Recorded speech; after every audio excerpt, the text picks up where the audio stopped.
Everybody, it's your boy, the Italian Stallion, here for another episode of Rebels with a Cause. You know what time it is, baby. We have a special Friday night episode. Can you feel it? If you're a wrestling fan, this is what you have been waiting for all year. The main attraction, the show shows. It is WrestleMania, as Vince McMahon used to say, and we are on the 41st installment. It's crazy, and this is going to be the first one. I mean, last year you could say it, but this is the first one that really has Triple H and the new owners, pretty much the direction that they've wanted to take the company in. A lot of matches, and we wanted to have a special show of Rebels with a Cause tonight to do a WrestleMania pre-show talking about this weekend. And you know what? I, I can share some past WrestleMania experiences you get with your boys. You order a bunch of pizzas, you slam them down with some beers, you enjoy the matches, which one was craptastic, which is the bathroom break, whether you're there live or watching it on pay-per-view. And realistically, since the invention of the WWE network, you've been getting $9.99 or what Peacock charges when they took it over. But what I'm getting at is I remember that sometimes you'd have to pay what we all scrounged in a few bucks, and it was $70 for a pay-per-view. It was more than the other ones. I mean, because it was WrestleMania. And back then it was only one night. Now it's two nights. I mean, if one decent thing came from COVID, they didn't pack it all in one night. They put it over a whole weekend, even more to get more money out of people. So, and showcase the roster, which many times in the past was criticized for maybe not showcasing or pushing certain people. So there's that as well. But remember, it is Rebels with a Cause, and that cause don't stop when the clock hits zero. We also have a very special guest, and I'm going to give him the proper introduction he deserves, because without him and without his idea, this show, this going on, what you're watching, would not happen. And I'm telling you, he may just say, nah, you've done, no, no, no, no. The thing is that I got an idea, and I thought to myself, why not for a high school team? Can do it for a college team, a brand that was once an amazing machine, but still garners enough interest to talk about how bad they are. Their show, You Talk, amazing of what they've done in 5+ years now. And they've only grown it. Their audience is ginormous. And I can only hope to get to that level, even with a lowly high school team here in 5A football and basketball here in Tennessee. But that being said, without him, this show does not happen, because he gave me the idea, honestly. And luckily, two pair, Shane O'Mac, we've made it work. We've had a lot of support. We love our 81 subscribers. I'd love to get to 100. That's the important thing. But first and foremost, got to get a couple housekeeping things out of the way.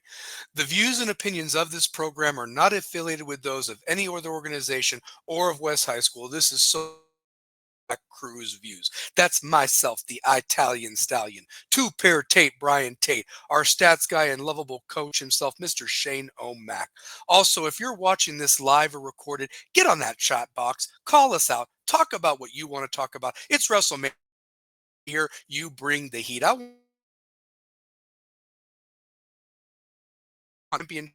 want to hear it all. And I think I've got the best guest that can be on my page with it and let it flow, because this is going to be a fun night, because it happens once a year, and the stars aligned perfectly for this to happen. That being said, I also want to give two quick shouts out. Our boy Alex Thatcher, class of 2003 grad, his Knoxville Coffee Company. They're off Sutherland Avenue in the heart of Marble City. That brew is good any time of the day. Go pay him a visit. Let him know that the Rebels with a Cause sent you. And also, can you believe this? Prom is right around the corner. I think there's like 4 or 5 weeks of school left. April 26th, next week, haircuts from prom with Miss Rice. Go check her out. Razor Shop Barbershop in Knoxville. See Josh, Fink, or Corey. They will get you taken care of. So it's here, guys. It's here.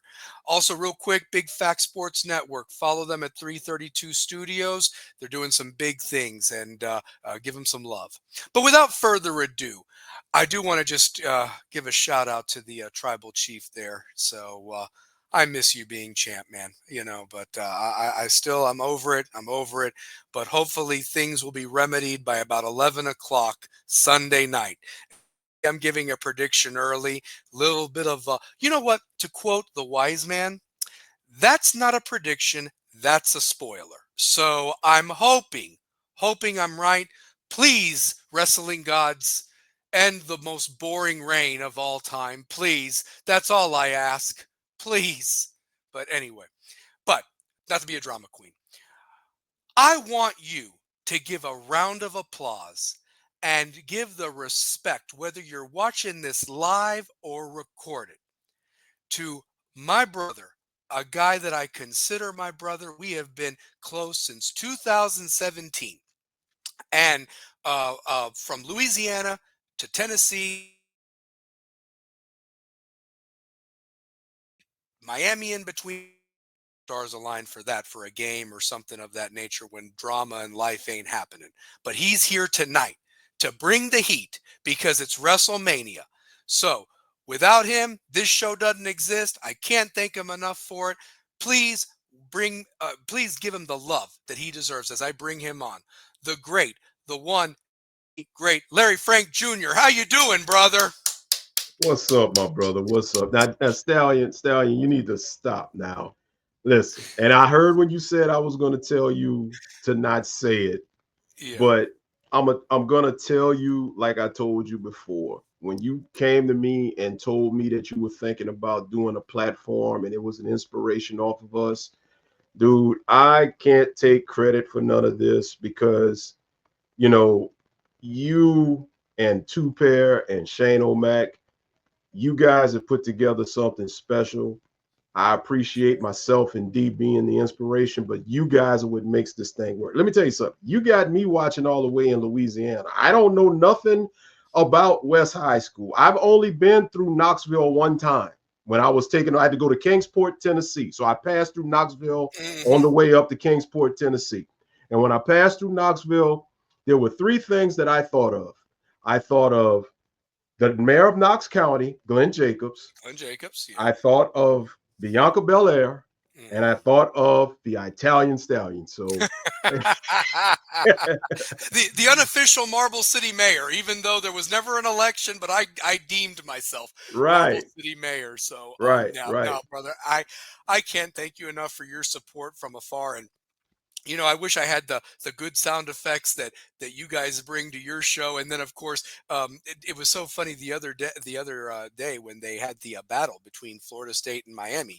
Yeah, I loved what Devin said, and I chuckled so hard. If I had been on there, you guys would have been cracking up laughing. But he brought up, hey, I don't have that fancy shit Coach Hayes has, or whatever like that. Where and shout out to Coach Hayes too, but yeah. in his Shout out to show. Coach But, Hayes. but but it's like, I'd like to get there eventually, but there's money involved, there's time, Right, and this is out of the goodness and love and support for these young student athletes, whether they're men, women, young men and women, I should say, and right. whatever sport they play at West High School that's offered. I mean, for God's sakes, we have a powder puff football team. We got lacrosse, girls and boys lacrosse that are doing good. I mean, it's stuff that's awesome, and I'm so excited. Any student that's there at West should be so appreciative of what they have. And if we can do a show that supports them, I'm all for it, man, honestly. So, yeah. Absolutely, Yeah. absolutely. So, brother, we are on the eve of the show of shows, and Yeah, it's WrestleMania 41, and let's go back a year. Okay, let's go back a okay. year. All right. So, WrestleMania 40, it was really supposed to be this guy and The Rock, and a Right, bunch of fans drove the needle, and that's fine. That's great. right. Populate, but you go with what sells the shirts and everything. They wanted Cody Rhodes. Okay, now here's the deal. If there were wanting the Cody Rhodes that basically told Triple H to go fuck himself and slammed that sledgehammer on when they started All Elite AEW. Wrestling, Yeah, yeah, AEW, that guy wasn't there anymore. That right. wasn't him. Okay. And so, but they had that in their mind. Okay. Yes, he had battled through some injuries. The match with Seth Rollins was a classic where he's fighting with a torn pectoral. Okay. Respect, Hmm. respect. I never said the guy wasn't a good worker. Where the guy fails is being the total package. Right. I'm not saying Reigns is great on the mic either. He had a mouthpiece in Paul Heyman. But you look at Reigns and he can just look at you and the smirks and the facial expressions. There is a thing called nonverbal communication. And there have been plenty of wrestlers. Brock Lesnar's another one.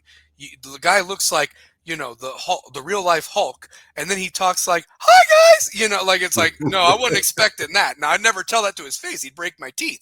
But I'm Right. just saying, there's a reason why Paul Heyman was his mouthpiece. But Right. the point of it is certain guys have a look.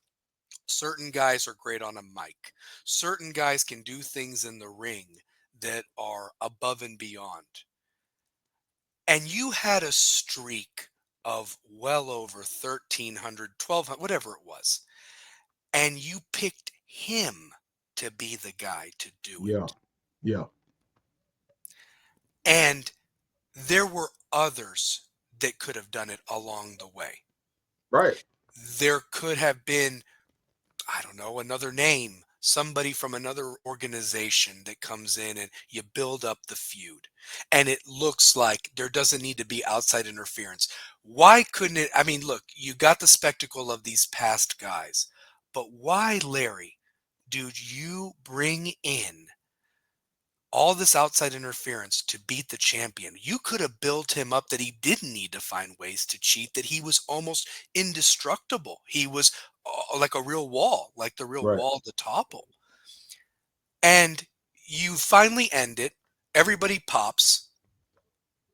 And then it's the biggest snore fest for the next year.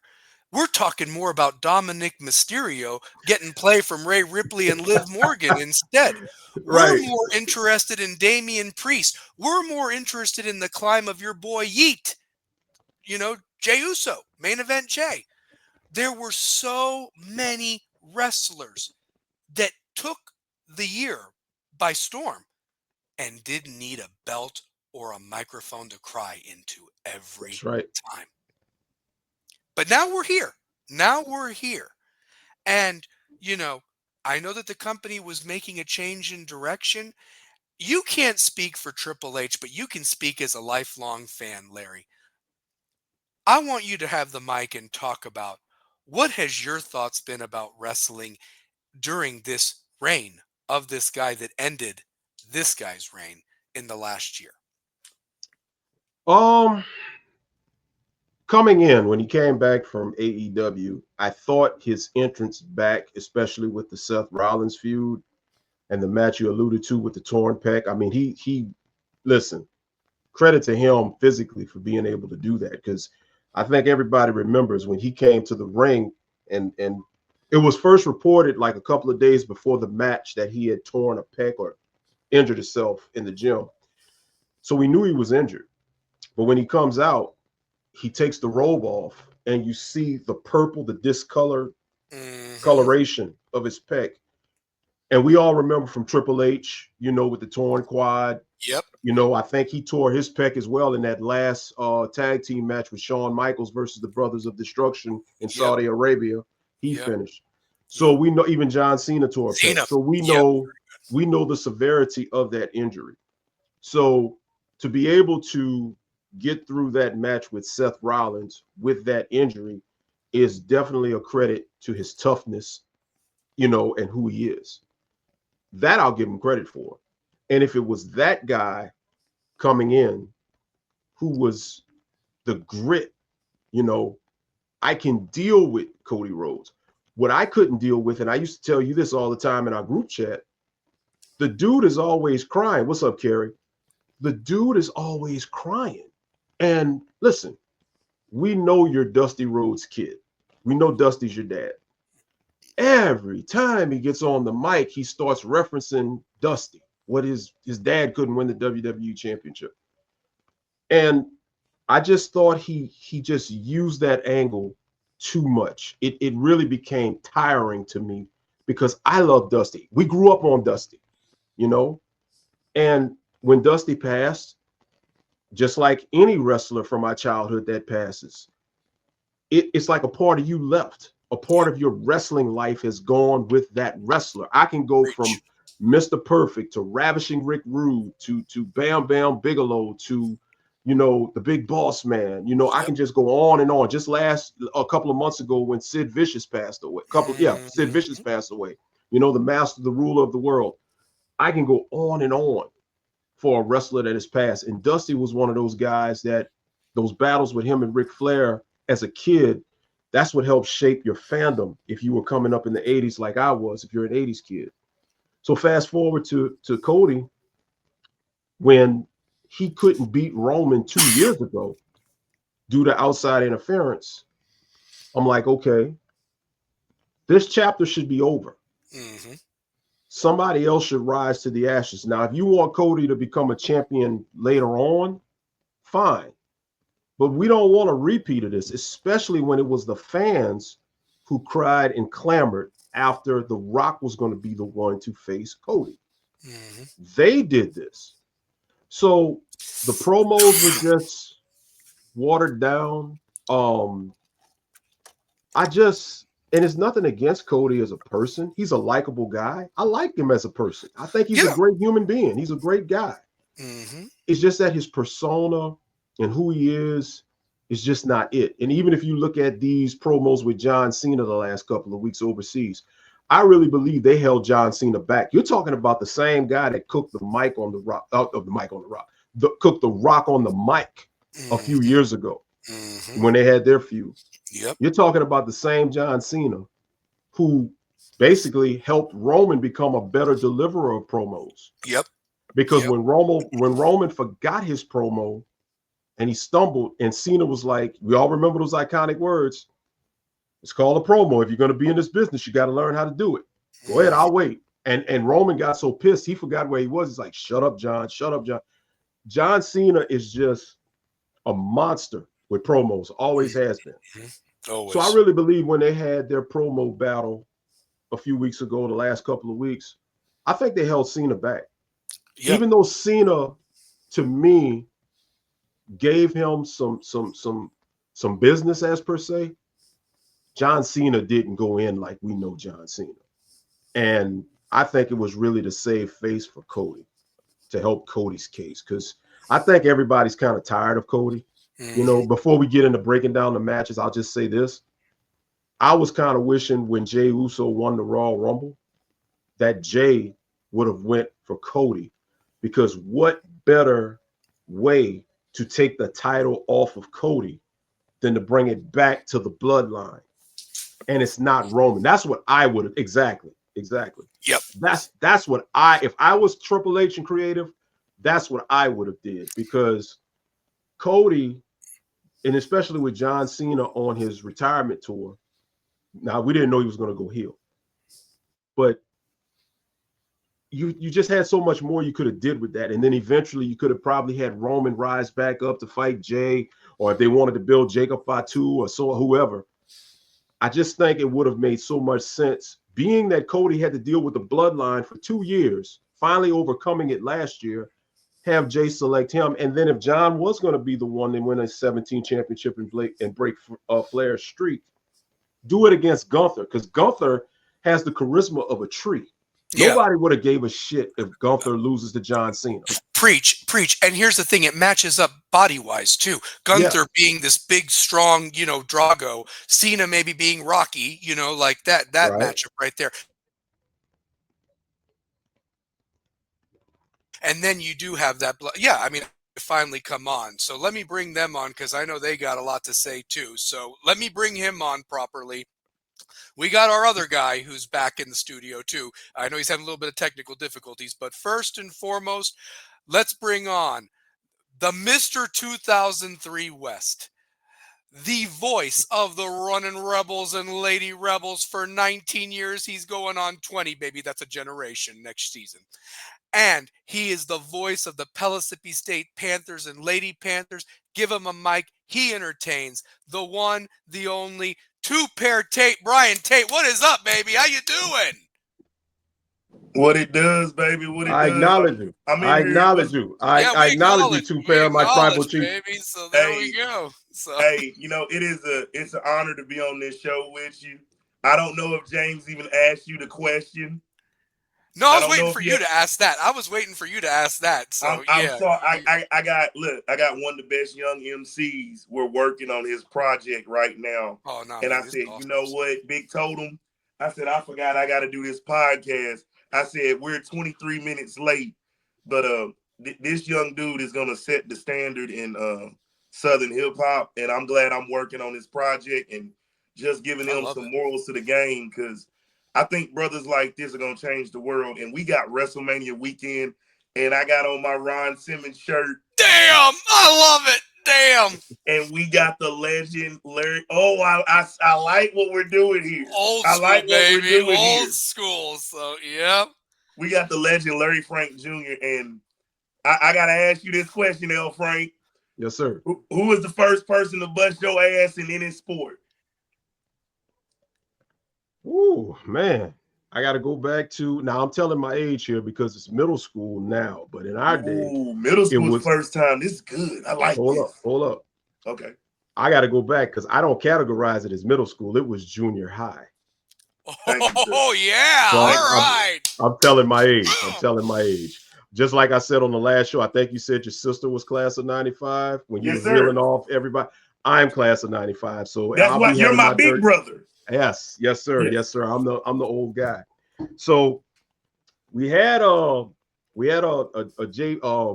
jamboree. It was a junior high jamboree. Yes, sir. And we weren't playing 4 quarters. We were playing like I think 2 8-minute halves because we had to all of the schools in the parish because that everywhere else is counties in Louisiana. In Louisiana. Yep. So I was originally a fullback. They wanted me to play fullback. I did not want to do it. I was always a guy that played defense. That's where I wanted to be. So I'll never forget. We got to the 3-yard line, and Coach Simmons, our junior high coach, he said, "Frank, this is your time to shine." Yes, all sir. right, coach, give me the ball. So gap was open. Went on through. I'm thinking I'm going to dance in there. Like I'm ready to spike the ball. And I thought I was Willie White Shoes Johnson. I was ready to, do my thing. You know what I'm saying? So he was ready for it.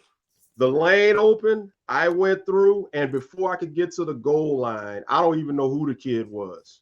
Wow. Dude just comes from out of nowhere. And I feel like I'm about to cross the goal line. And he just, boom. And brother, when I tell you, I fell back on my back and the ball flipped out of my hand and went backwards. I think it went back about 6 yards. And no way. After that, coach was like, "You ain't playing fullback no more." That was the first one. This one time. One time. That was the first one. The most notable one that I got was by Kevin Falk when we played Karen Crow High School in a spring scrimmage. LSU legend. New England Patriot legend. Kevin Falk. Kevin Falk, he played for Karen Crow High School. We had a spring scrimmage against Karen Crow. We went out there to play them, and he was running the football, and he got on the edge. So I got off the block, and I thought I was just going to force him out of bounds. So as I go to try to, kind of force him out of bounds, he does a stutter step. I square up. I'm thinking I'm going to wrap him up. He puts the head down, he trucks me, and his cleats go right through my numbers. I turn around and look and watch him just run me over. But I was cool with that because it was Kevin Falk. So it was a legend. It wasn't some Rudy Poo guy. It was, nah. And he was, listen, what you saw at LSU when he played, what you saw with the Patriots, he was that dude in high school. Actually, him and Marshall Falk are cousins. I figured that name's not common. They had to have been related. Marshall's got family. People got to remember about Trev Falk, who was the linebacker with Brady James on those teams. Like that's another cousin as well. He's a monster, Trev Falk. Yeah. I would say him, the Falk family, and the Hilliards out of Patterson, because the Hilliards, Dalton, Ike Hilliard, Isaac Hilliard, and they were just. Listen, everybody talks about the Mannings, but no, the Hilliards were a football. Kenny Hilliard a couple of years back. Is Ike Hilliard part of that too from Florida? Is Ike Hilliard part of that? Or Ike is Dalton's nephew. Dalton's Wow. nephew. Okay. Yeah, Ike Yeah. played at Florida with Danny Warfel and that Riddell Anthony and Jacquez Green. era. Yep. They Yeah. were badass. Yeah, they were. Patterson High School. So yeah. You know, our little old state, you know, we per capita, I got, you know, James will tell you, I always shout out Louisiana on Facebook and everything because I want my damn respect too. You know, everybody talks about Florida and I Texas think and Louisiana Cali and got some Ohio. guys. Dude, Per Louisiana capita, dudes. Louisiana is top 5 in the country for producing NFL talent. Hell yeah, that is. And if you look at the areas of Monroe, you look at the areas of Shreveport, you look at the areas of Slidell. Yes, sir. The boys bring it. Guys, Ed you Reed know about football. Ed Reed, Reggie Wayne, yeah, they went to Miami, but they weren't Florida homegrown. That was Louisiana homegrown. There are 5 boroughs, real quick, I'll give it. It's 5 boroughs of Louisiana. Monroe is the northeast side of the state. So you got those big corn-fed linemen and those big horses, them running backs and big fullbacks come out of the northeast corner of the state. The second borough is Shreveport. That's the western side of the state, which is basically East Texas. Louisiana, so a lot of what you have, right. Well, Louisiana is in Ruston, which is closer to Monroe. Okay. So Shreveport, but that's an hour apart. So it's all pretty much in the middle. Yeah. So then you have central and southwest Louisiana, which is basically the same type of athletes right there. But when you get to where I'm at, I'm down what we call the river parishes. That's where Ed Reed is parishes. Okay. Ed Reed is from the river. You know, you got so many players, you know, just talent wise. I mean, our high schools, every year for the championships, we got at least 3 to 4 schools just from the river parishes that make the state championships in the different classifications. Man, that's and beautiful. Then Baton Rouge and New Orleans, that's like the southeast borough and all of that. So yeah, man, you know, when I look at like Warwick Dunn, he's from Baton Rouge. He went to Florida State. State. Yeah, I mean, won a championship as a freshman, catching a touchdown from the new head coach of FAMU University, Charlie Ward. Mr. Ward. Yeah. Well, so here's the deal. There's a guy that's been itching to get on. I think he's having a little technical issues, but he's been dealing with some things. But he's on tonight because it's WrestleMania. Everybody, live or recorded, even in this room, give it up for our stats guy, our coach. We've been missing him, damn it. And he's back tonight. Let's bring him on. Mr. Shane McGee, what is up, baby? Here comes the money! He took it right out of my mouth. I was going to sing it, but he didn't. I'm glad. I thought about money, saying it, but I was like, I don't think they're going to do it. I love it. What up, Shane? What up, coach? What up, baby? What's up? What's up? Man, I've missed y'all motherfuckers.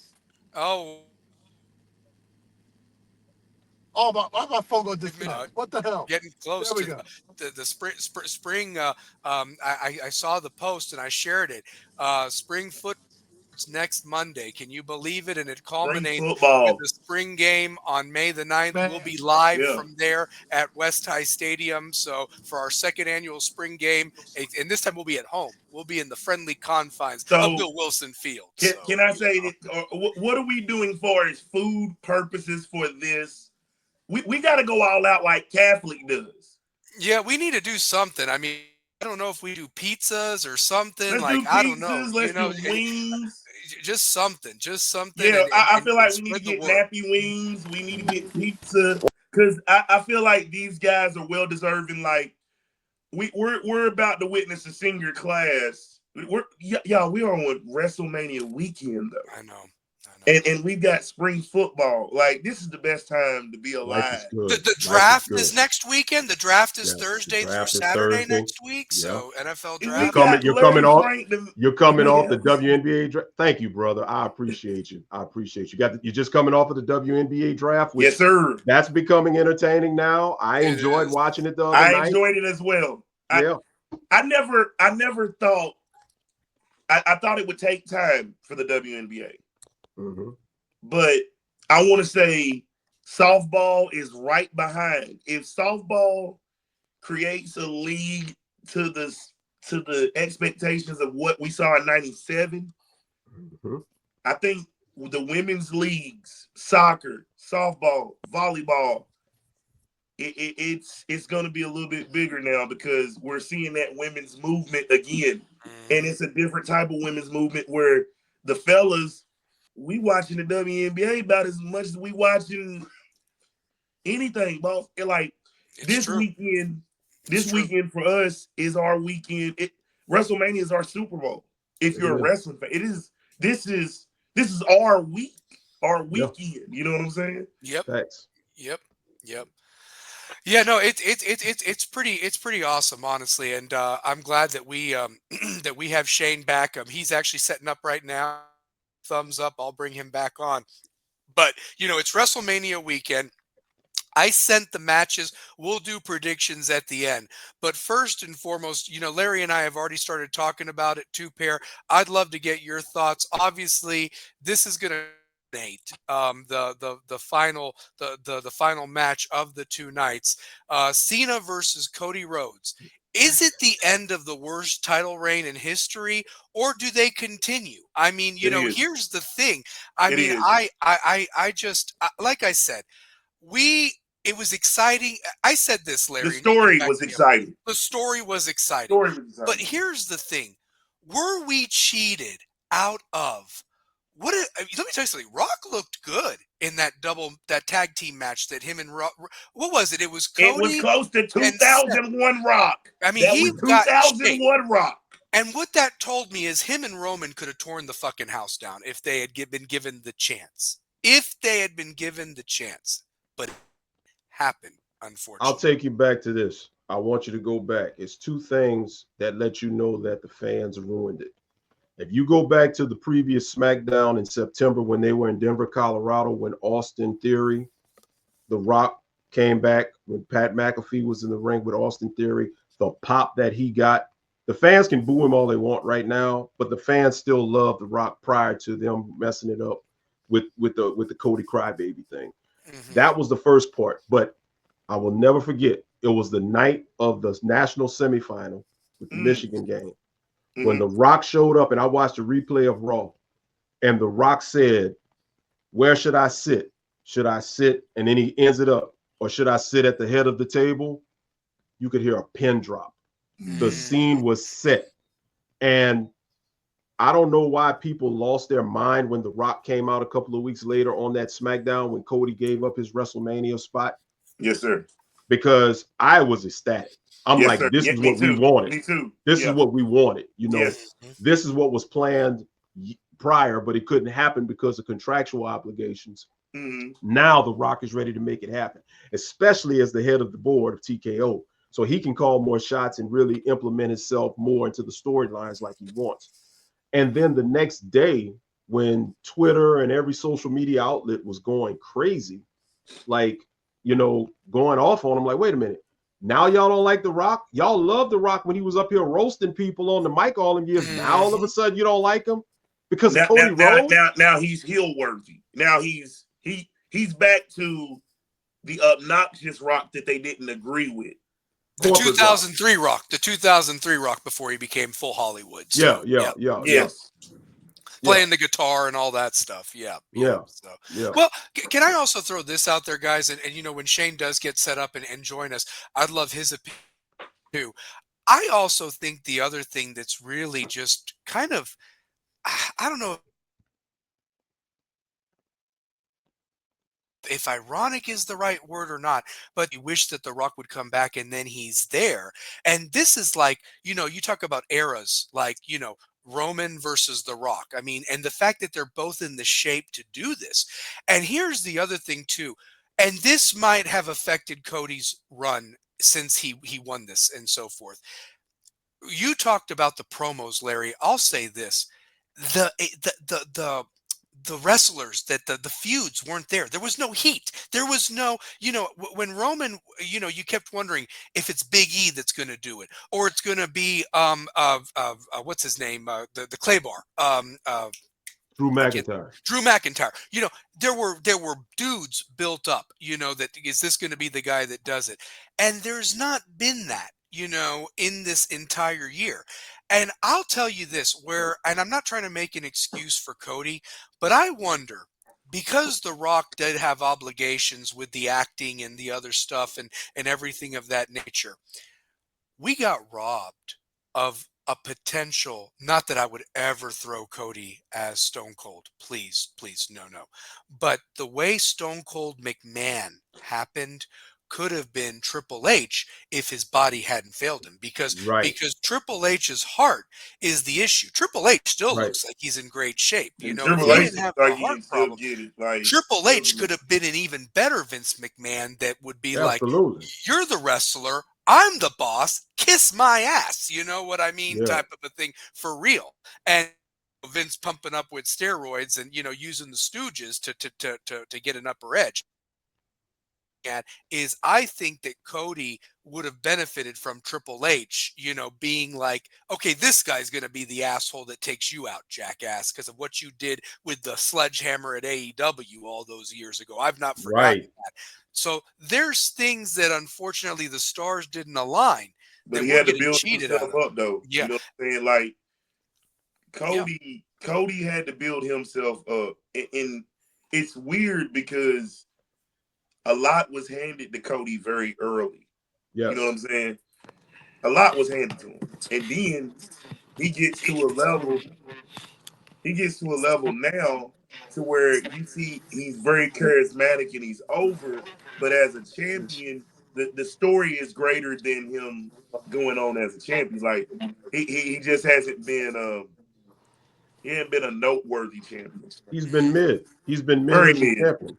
And I think if Cody Rhodes would have sold his soul to The Rock, Oh yeah. I'd be more interested in Cody Rhodes if he retains the title, being a champion, being a heel champion, because Right. it would have added some If they spice. had rode the whole Rock beating the crap out of him last, oh shit, love it.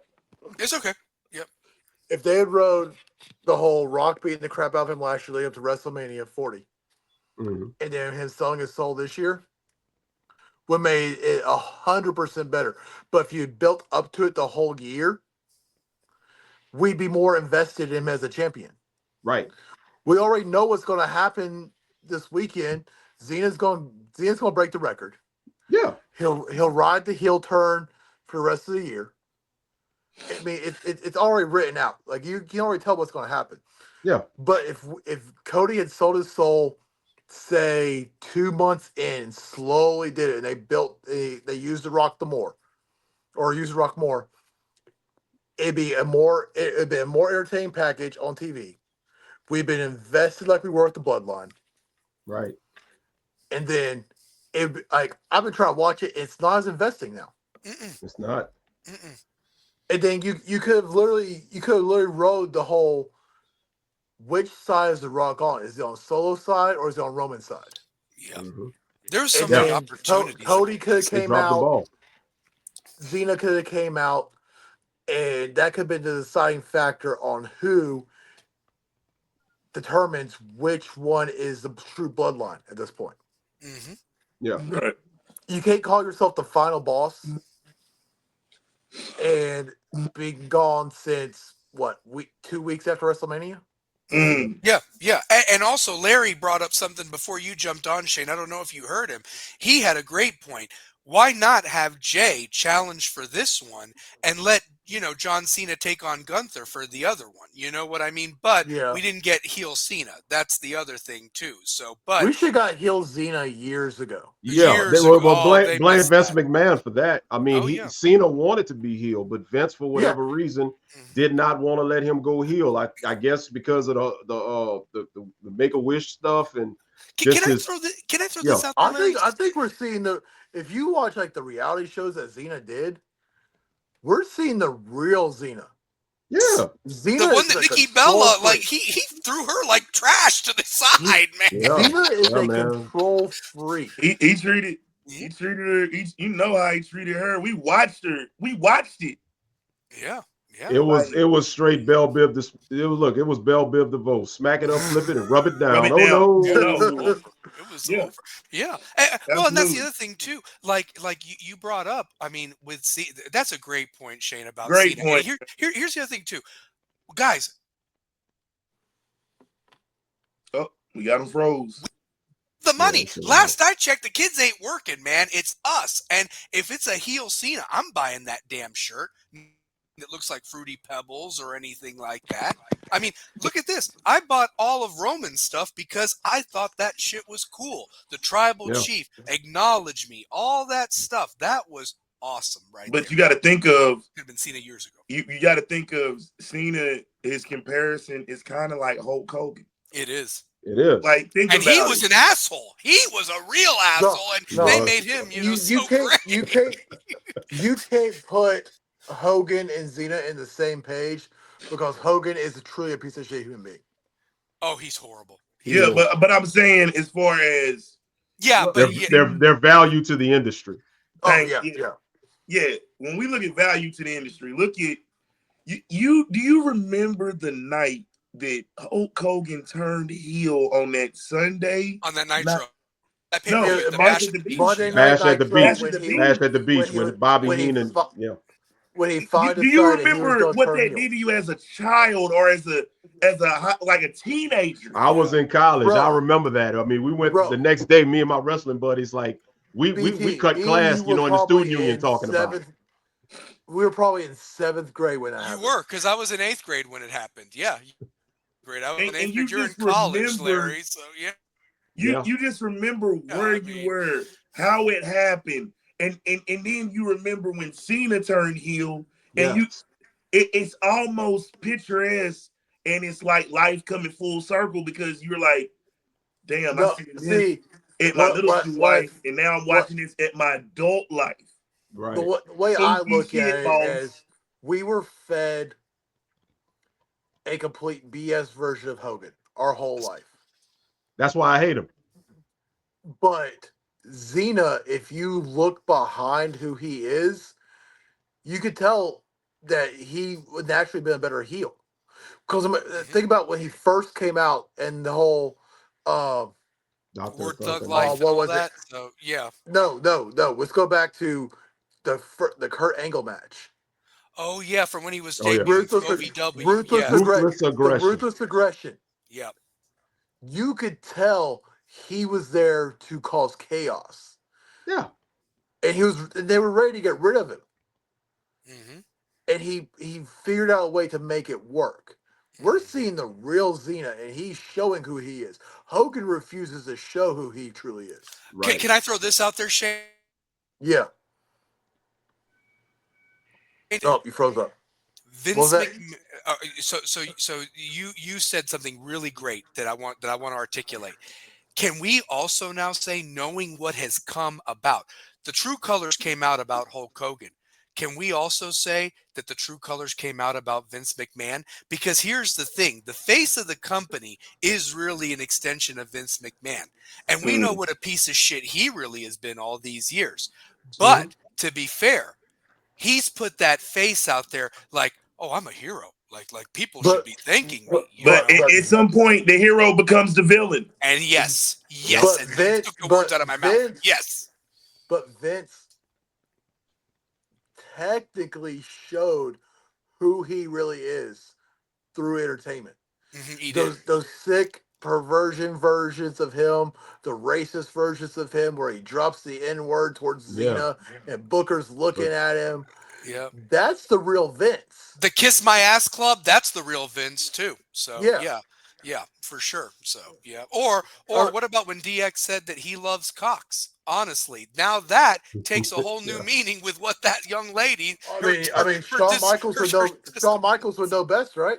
Yeah, I mean he would. So I had a dream during Black History Month that we go back to that clip where my man Vince McMahon drops the N-word and then Booker T hauls off on him, and then there's a dark side of the ring where Vince McMahon said, I wanted you to do that because I wanted you to teach a lesson to the millions of people who have misused that word. And if I said it out my mouth, see, that would have helped Vince. See, Vince isn't you're not thinking of what it looks like as a portrayal of you dropping that word. And then we go deep here on Rebels with a Cause. Let me add to that with Booker T.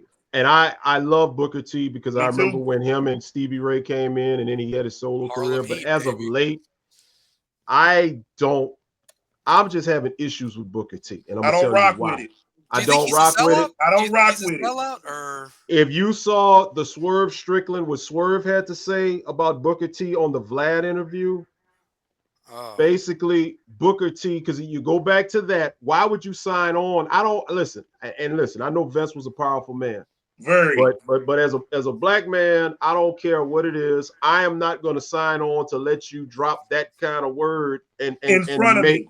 in front of me and make fun. Secondly, the Because we got second some angle, problems. There's some we got some furniture problems. moving. hmm And not only that, the second instance of Booker T, why I don't respect him, Yes, when sir. him and Triple H had their rivalry going into their WrestleMania match, and Triple H said, "Be a good boy and dance for me," and the nappy hair and all of this stuff. You're Oh making all of these stereotypical God, references. You went with it that time, and you I forgot jobbed the about Well, Triple H. hold. I forgot about Let's go. Let's go back to DX and the Nation of Domination and the blackface. Yes. when Vince si- Ezark Henry, oh my, it was Yeah, horrible. Vince So signed yeah, off on it. he Like did. I'm like, I got black in my family. It's further back in my generation, and I've been given my card. I don't use it, but there's certain lines you don't cross. no, Right. no. Vince And crossed you it want to know many a time. something? You want to know something? If you think about it, after that whole thing, Nation of Domination was buried after that. Rock was Yeah. the only one that moved on. Luckily, Ron Simmons, being Godfather. how talented he is, yeah, God, Godfather found a stick. But Ron Simmons with look Bradshaw at with the Godfather's acolytes. look at the Damn, stick he had to use. He had to be a pimp him. with a bunch Yeah. of hookers. with a With a bunch bunch of of I with a mean, I bunch mean, of I bunch of mean, women, I mean, Like, women of Godfather the bruh, night. yeah. Godfather owned a strip club, and those were his Godfather went through strippers. so many transformations. He was a voodoo doctor, Papa Shango. Papa He was a Shango, Yep. human wrecking machine, Kama because Mustafa. we couldn't make Zeus become a wrestler because he was more stiffer than you know what and you know when if you in a party with two of them twins. That's right. That's how Yeah. stiff he was. What about No, when he signed off I roll with on sisters, but Crime that's a Time? different story.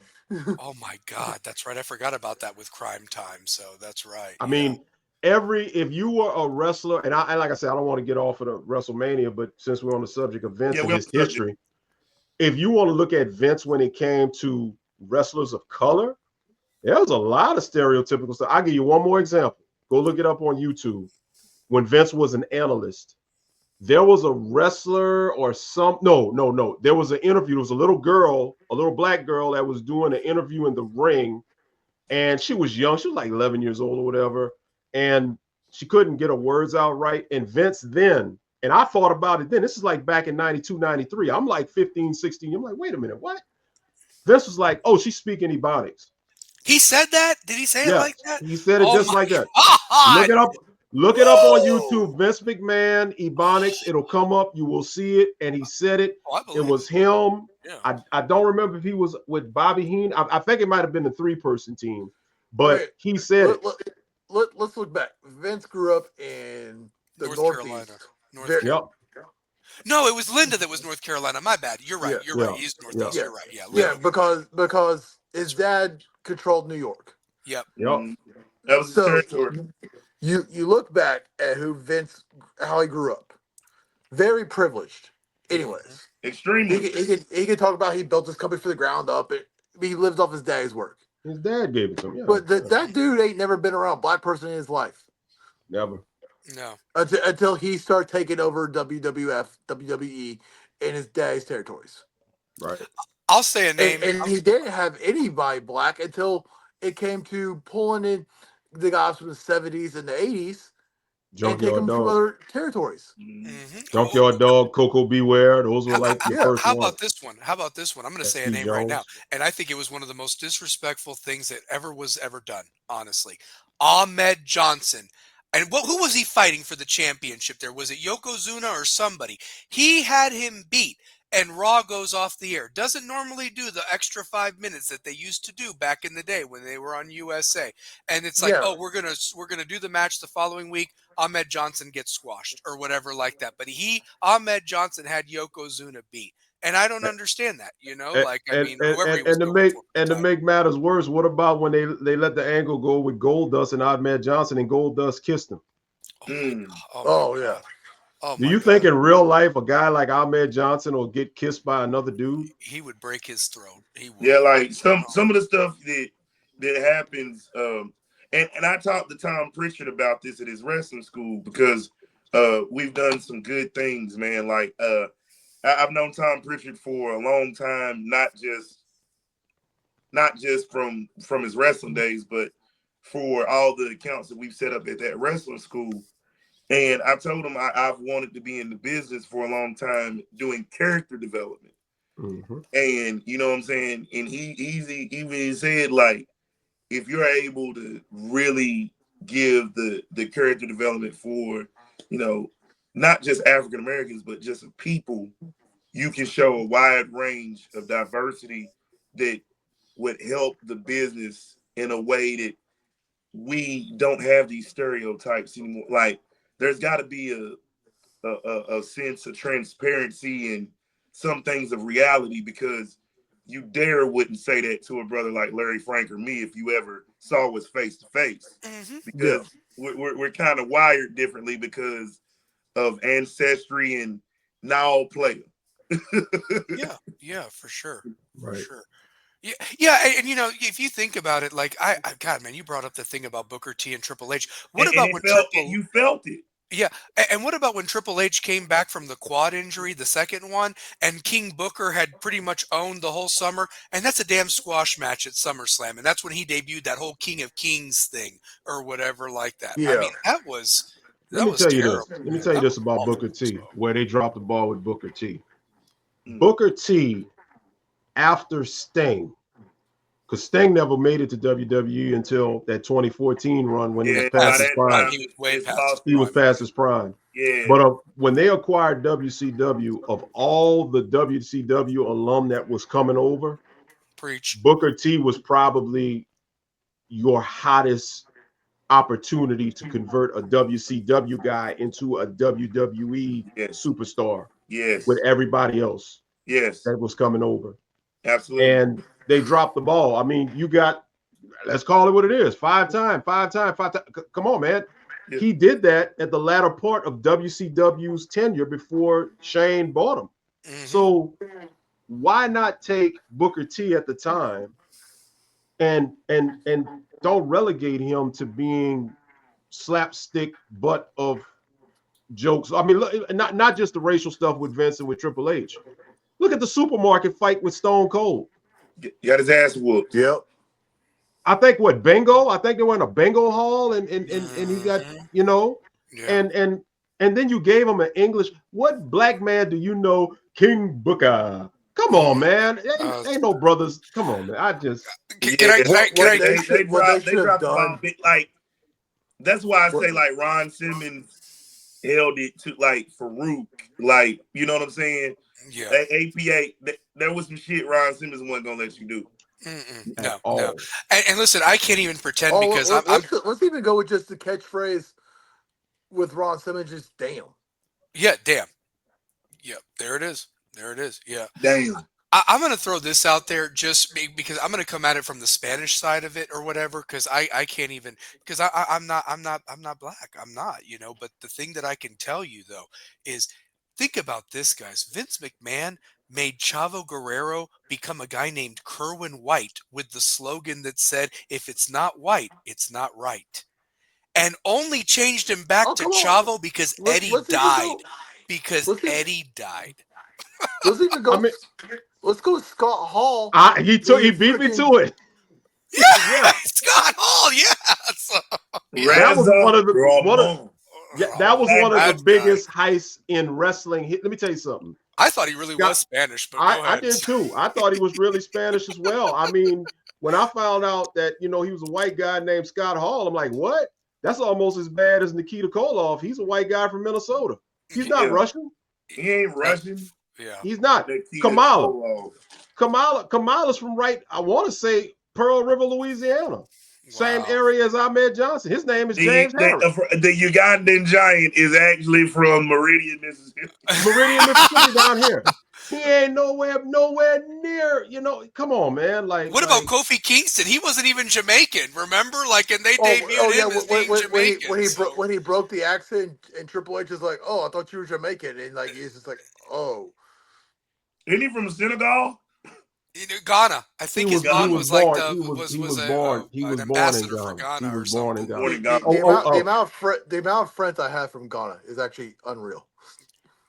Hey, you want to flip it?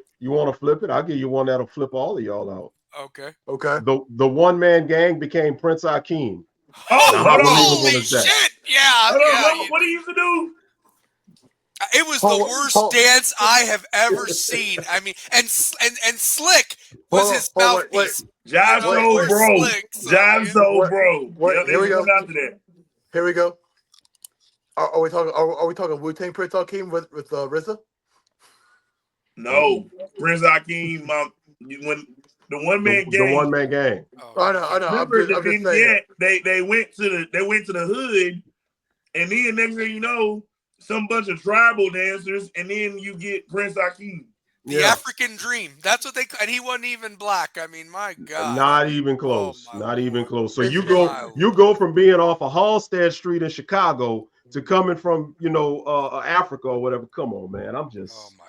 I'm over it. Horrible. And to be honest with you, it's one of my favorite characters of that time. Yeah. What about Virgil? What about poor Virgil? Like, they got a white dude talking jive and acting black. Like this is what we've gotten to as being an elementary kid who's infatuated with this and knowing that that's some bullshit. Yeah. Well, do you know the sad thing? Did you want to know the sad thing?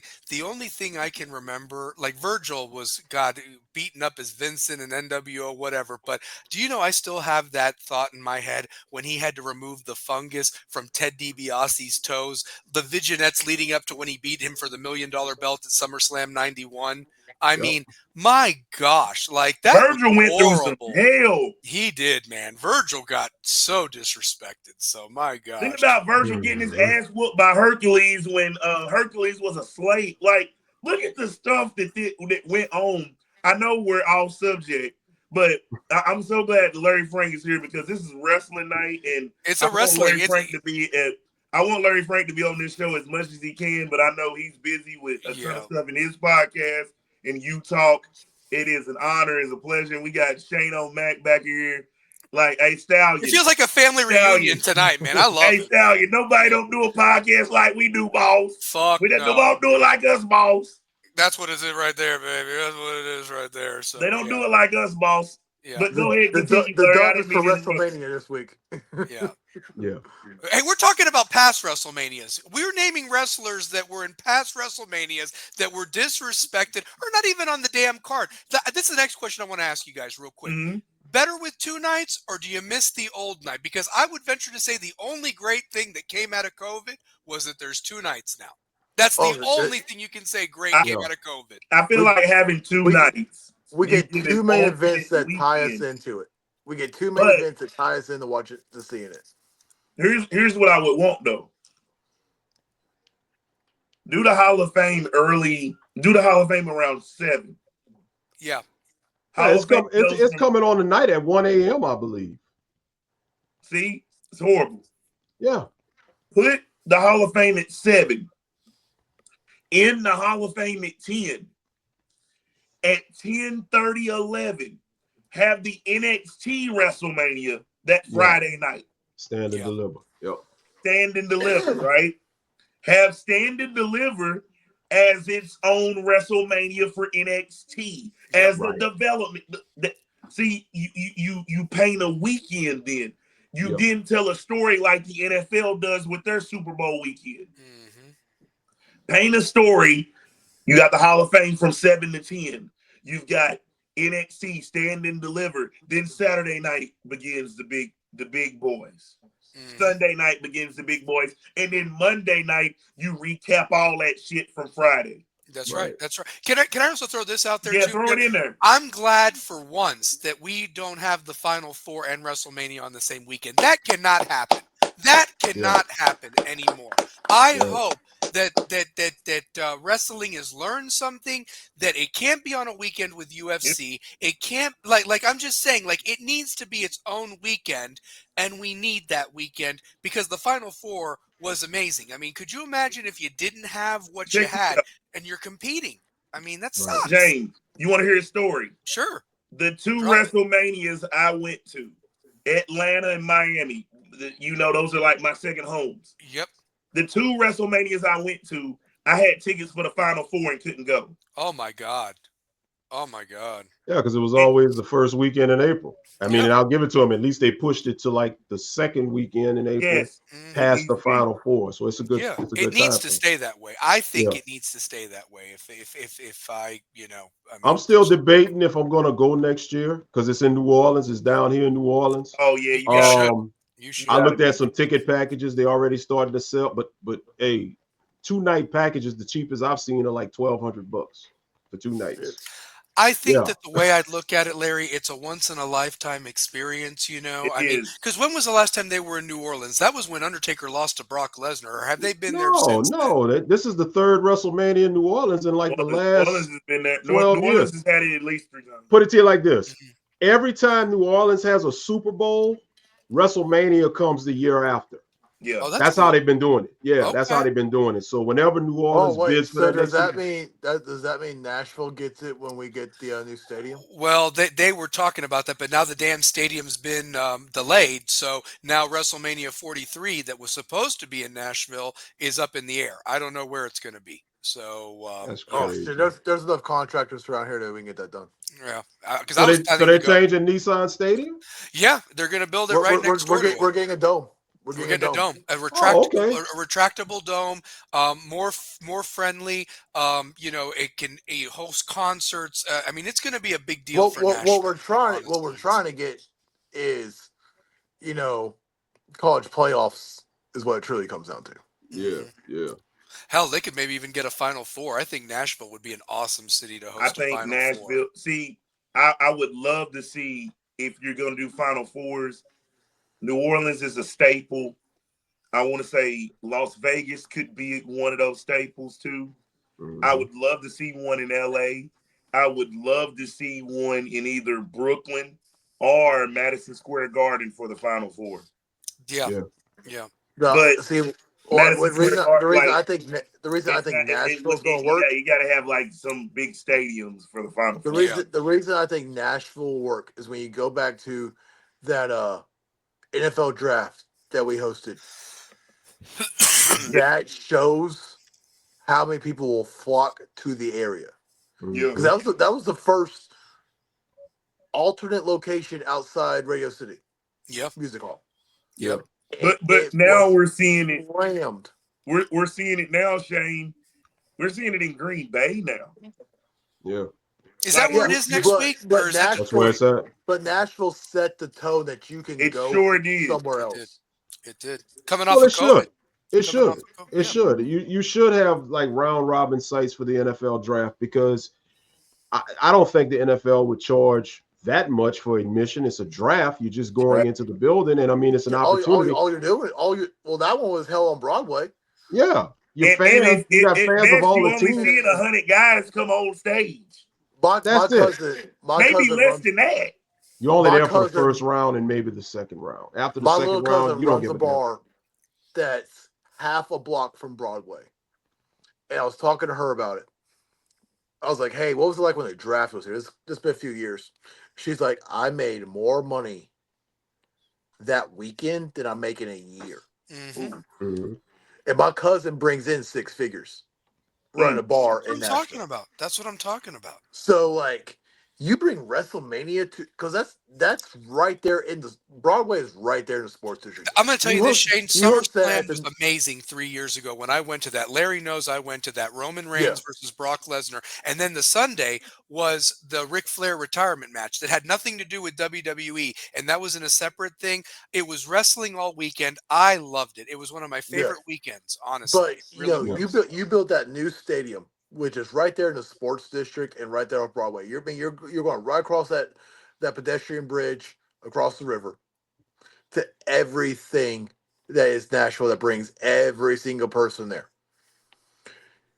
You get WrestleMania in Nashville, if they get that stadium done like they need to, oh my God. That Mhm. place Talking is big. going to be slammed. You'll have people flying into Knoxville to drive there. Oh yeah. Oh yeah. Absolutely. So Yeah. absolutely. It's going to be I, crazy. I do want to bring up another big match with a lot of star power that I think is going to steal the show. It's either going to be really good or really bad, but I just don't think it will because of the characters involved and with Heyman betraying Roman and going with CM Punk now and then It's not a betrayal. it's It's not a a betrayal favor. though. That's true. That's true.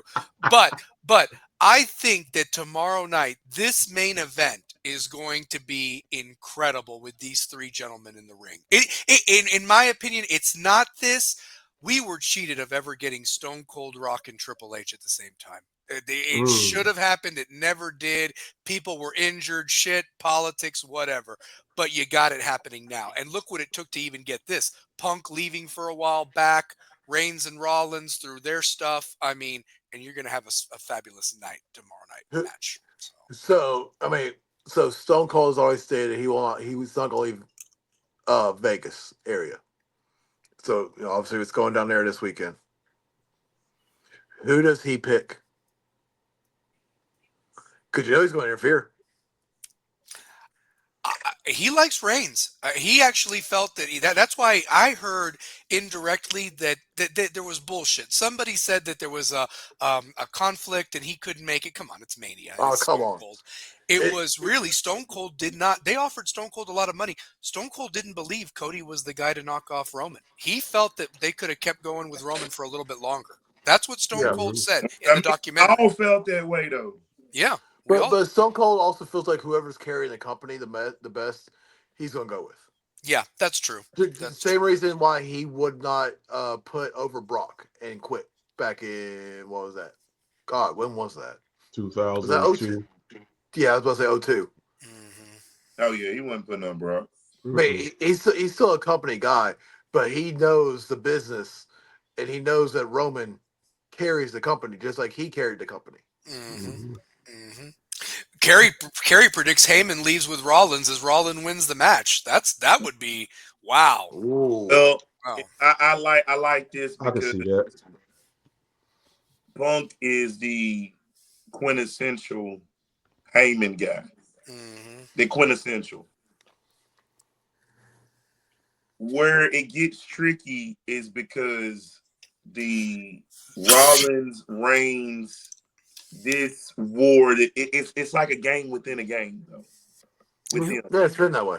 And then with Punk and Rollins, it's beneath the surface. It's like personal. fuck you type shit. Yeah, no, they hate So each other. They hate each other. here's how I see it going.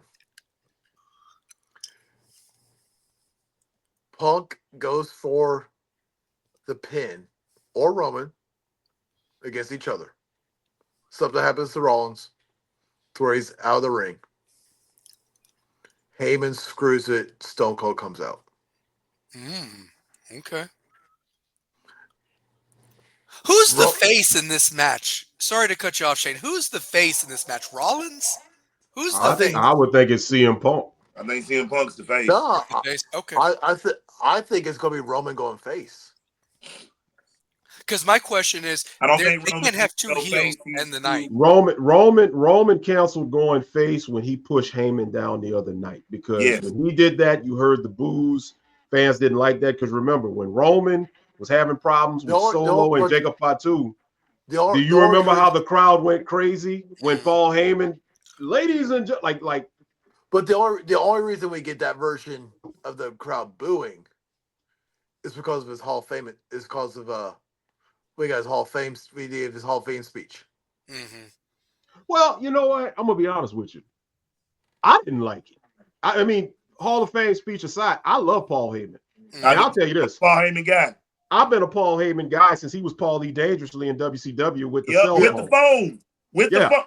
Hey, Jim Cornette had the tennis racket.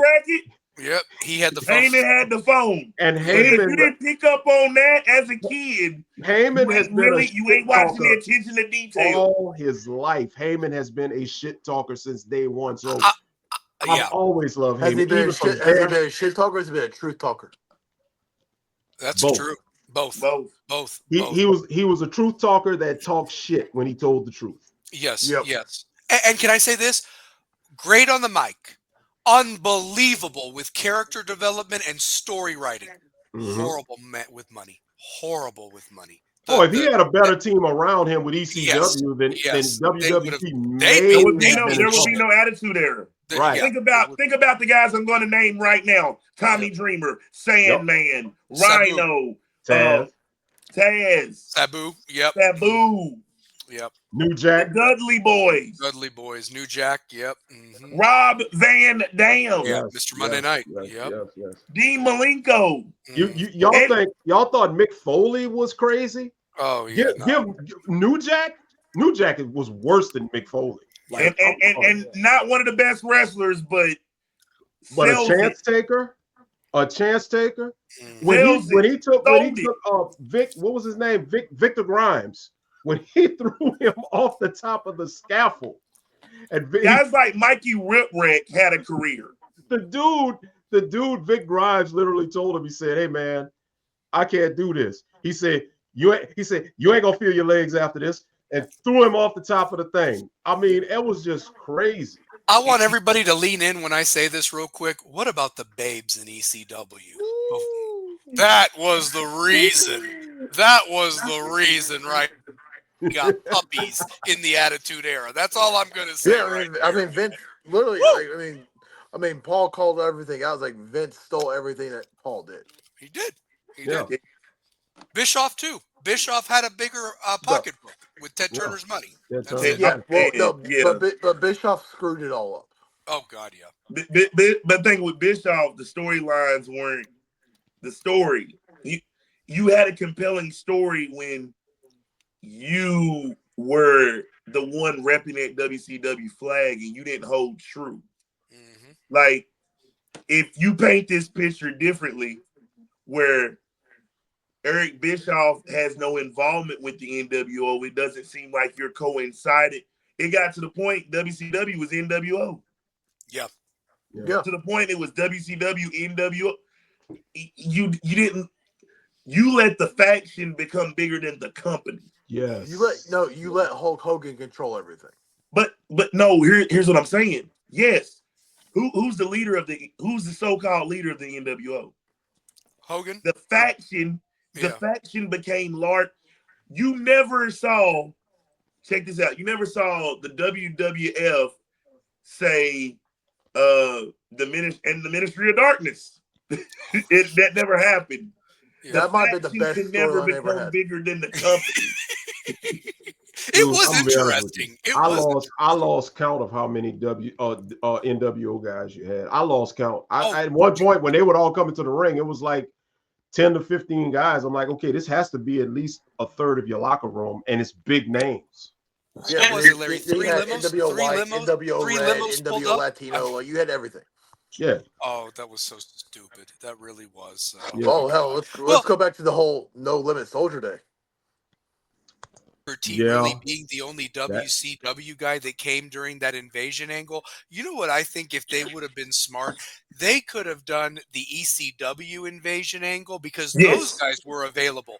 And then when the guys' contracts were like then make sure you got the right WCW guys to do a proper invasion. You rushed that storyline. You did. Yeah. Yes. Yeah, because had they gone the ECW way, which was who we mainly got. Mm-hmm. Was better entertainment. But if you want to do the WCW invasion, it wasn't until those guys started missing checks and we got the original NWO. Yeah, because Steiner came, Goldberg came, the the original NWO, like you said. Yeah, they finally showed up. Those guys, So yeah, because they were missing the check. But when Hogan, Nash, and Hall showed up, it's like, oh, now this is WCW invasion. Mm-hmm. Yeah, because it was just if they'd done the ECW version first, and then it's like, oh shit, here comes like the heavyweights of the WCW. Then it would have been better. Not we're getting fucking the jobbers coming in. It's Right. like, okay, well, who the fuck is this guy? Yeah, like the Right. 8 o'clock hour, the Thunder guys, as I like to call it, because remember Yeah. that show was just absolutely miserable on It was Thursday a nights. waste of time. It really was, man. That was their Thunder biggest was mistake. shit. Thunder was horrible. Thunder was Sunday Night Heat.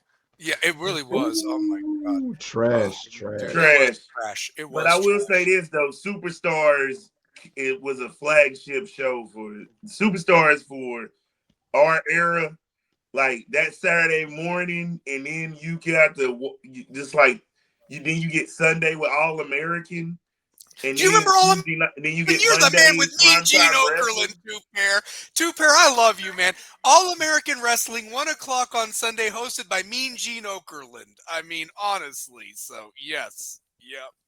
And Way to before Raw on Monday night, when you had Gorilla Monsoon and Bobby Primetime Heenan in wrestling. the stage, Primetime primetime wrestling. baby. Yep. I was That a was- primetime wrestling guy. Yeah. Yeah. I used to love Every variation. Yeah. Yep. Oh my gosh, how it's evolved. How it's evolved to this. We've come a long way. Like you think about it, wrestling has shaped the way we even talk to people who get on our nerves for a certain. Like you become I don't even like the way you brought your analysis to the way that I control these damn reports. If I say the shit is too low, you gotta understand there's no other way to cut by my guidelines. I love that. Oh my gosh. Woo! I love it. WrestleMania weekend, Macho folks. Man back from the dead, man. I'm telling you. I man. didn't step into a Slim Jim. Oh. Dude, Credits. it shaped my life, man. Credits. Wrestling has shaped my life. Credit Stone Cold for everybody just not giving a damn about how they talk to people. Because Stone Cold was the one that I think really just inspired everybody to just take no crap off of nobody and just express themselves freely. And then the freedom Stone to Cold do made it so. cool for us not to give a fuck. Yeah. And to tell your boss to go fuck themselves, honestly. Yeah. Oh, absolutely. Go fuck yourself. Yeah, go fuck yourself. Yeah. Yeah, no, I mean, I did have this one. I didn't, there's a host of matches. I gave you guys the matches for night 1, night 2. We'll make predictions here in a bit. But are there any other matches from the card, Saturday or Sunday night? Shout them out. What other ones are you looking for? This one might seem strange because taking on what's his name, the Claymore. I love to call him Claymore, so that's the thing. So you love to call him Claymore. Claymore. It's Drew McIntyre, but the Claymore. Yeah. But hey, how good has he become from where he was though? I love him. 3-man band. I hate him. This, I hate him. Bro, I hate him. I hate you him. hate him? Now he was, but no, think about it, Larry. He was 3-man band. He was he has evolved, but Drew McIntyre, he's a crybaby, dude. Like his development, that's true. I can't deal with that. And that's why I'm kind of aggravated with Rhea right now, because Rhea is a female Drew McIntyre with her crybaby ways, crying about, not being able, blaming Bianca for her losing her focus to lose the championship to Io. The match, believe it or not, that I'm looking forward to the most, I'm looking forward to Naomi and Jade. And I'm going to tell you why. We need it. We need it for of the all culture. the matches, not just that, but of all the matches. Yes, sir. The build-up to this sir. match has been the best out of everything, because you got the storyline going all the way back to when Jade was attacked. We didn't know who the attacker was. And then it came out that it was Naomi that attacked her. And I still, in my heart of heart, believe that it's going to come out that Bianca had something to do with it. So you're planting the seeds for that eventual Jade versus Bianca match that's going to take place at some point. Now, I'll say this. I do believe one of those two are going to interfere in the triple threat match. I agree with that. It's either going to be Naomi interfering to get back at Bianca to cost her. Okay. Because remember, Naomi and Bianca fell out. Or it's going to be Jade interfering to help Bianca win because they're still cool. And the reason why I say Jade may interfere to help Bianca win, 2 reasons. Rhea Ripley, one of the first promos that she had against Bianca, she referenced what was going on. She mentioned Jade's name, and it triggered Bianca. Secondly, I forgot who Jade was wrestling on SmackDown, but when she did her pin, she did a pin very similar to Rhea, and the announcer even said it. So that's telling me that there's going to be a Jade Rhea beef coming up, and what better way to do it? Rhea has EO beef, and then Jade interferes, calls her, and then Bianca wins. I think Bianca's going to win the title. I'm giving one of my predictions away, but going back to Jade and Naomi, just the build-up, because all these other matches, there's really been no build-up to all these other matches. There really hasn't. There really hasn't. I feel like you gotta have some type of build-up. Carrie says better chance that Naomi will interfere and Io will win the match. That's his. That can happen too. Right? Yeah, I can see Io Shirai is one of the more talented performers, and I really think we're really gonna see what she can do on the big stage like this. But will they allow Bianca to take her first loss? Because remember, she's undefeated at WrestleMania, and you know I don't think she takes a loss at WrestleMania. No, I think she's going to be the new Undertaker for women. Exactly. No. And did you guys, real quick, did you guys see the battle between Naomi and Jade on Twitter? Oh, they're going at it. I didn't see it. They get feisty. Two pair. Let me tell you how cold it was. Jade had put up Bianca. Shit. You can tell how much listen. Don't tell my wife. Oh, you're good, man. I gotta thank the Bianca. Everybody does. She's from Knoxville, Tennessee. She went to Austin East. She ran track. Everybody got to thank her. Everybody got to thank everybody. Look, I gotta make y'all that, because go look on Twitter. You're gonna laugh when you see I this. have to go check this out. Jade and Naomi have been having a war of words on Twitter. And Naomi said something, and Jade is in the comments talking about, you got ass shots. Your ass isn't natural. You got ass shots. So Naomi comes back and said, the only ass shots I get are from Big Jim. They've been going back. Go look it up. I was laughing so Jimmy Uso. Way to go, Jimmy. I was laughing so hard. I'm like, that's why I love this match, because the buildup is just not on television. They're doing it on social media. That's why I want to see how this match ends. Well, here's the other thing too. Both these women can wrestle. This isn't some, beauty contest. They're going to throw down. I mean, and if they do set up that Jade versus Rhea match, maybe for SummerSlam, Larry, or like they make this feud happen. If maybe she interferes to help Bianca win, that's muscles versus muscles right there. That is some shit right there. The women's division is starting to get, as much as I hate to say it, no disrespect to the women, I'm just going to be honest. I think it's more of a letdown on the men's side. The women's division is starting to get more competitive and better than the men's side. This is what Triple H envisioned 10 years ago, and it's finally come to fruition. It's coming to fruition, except for Charlotte and Tiffany. I'm sick of that crap. Yeah. Triple H has mastered the long story. He has. He has. Yeah. No, he appreciates, I think, all different styles of wrestling. You have to have your big guys. You got to have your high flyers. You got to have a women's division. You got to appeal to everything. He's made a tag team division. He's tried, to make that relevant and so forth. I mean, you even got a women's tag team champs, I mean, that's something now, it's a big deal. So, because you've got such a deep roster. Can I give you guys I'm going to talk about another match, and it's like, and maybe I'm being wrong when I say this, but it's like, why? A why match, you know what I mean? And it's AJ Styles versus Logan Paul at this point. And I'm like, why? Why? I mean, don't we have enough of the Pauls already on YouTube and everything like that?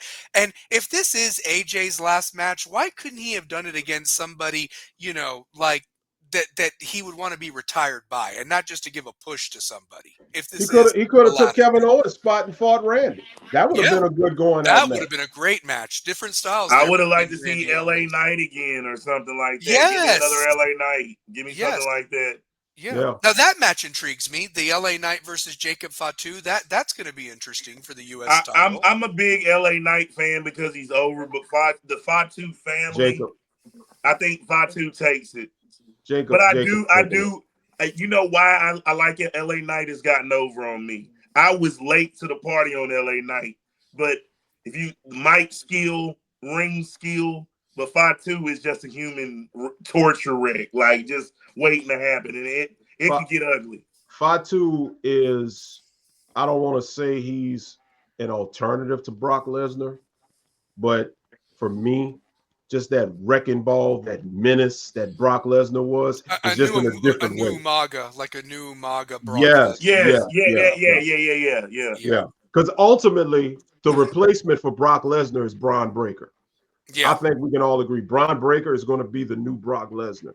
And the best part about it is Brock Lesnar just came out of nowhere and just went straight to the top as the next big thing in 2002. And then when The Rock, Braun has. Yeah. Braun is slowly building up. And the best part about it, Braun is better on the mic than Brock ever was. Yep. Braun is more, no pun intended, forgive me, Dwayne, but he's more electrifying than Brock ever was with his move set, the spear, and he's a Nepo baby. I mean, hey, your dad is Rick Steiner. Your uncle is Big Papa Pump. So you got that to go off of. I really believe at some point, Braun is going to be the next Paul Heyman guy. Paul Heyman has to get with Braun Breaker at some point. And when that happens, we're going to see another shift in the business. The business is going to take so many shifts in these next 5 years to see if it can stand the test of time because of everything that's happening. And when you say that, Larry, we're going to see a shift in the business when that happens because we got to watch this kid at NXT. Yes. And I used to tell James every time, I can't watch Raw or SmackDown the way that I watch NXT because NXT, they had stars like Keith Lee who made me say, you know what, I'm watching wrestling again. Mm-hmm. You want to know why so many NXT guys from 5-6 years ago even never panned out? Because Kevin Dunn sucked. That's why. And now you don't have him there. I mean, you think about some of those NXT guys from 5 or 6 years ago that didn't pan out.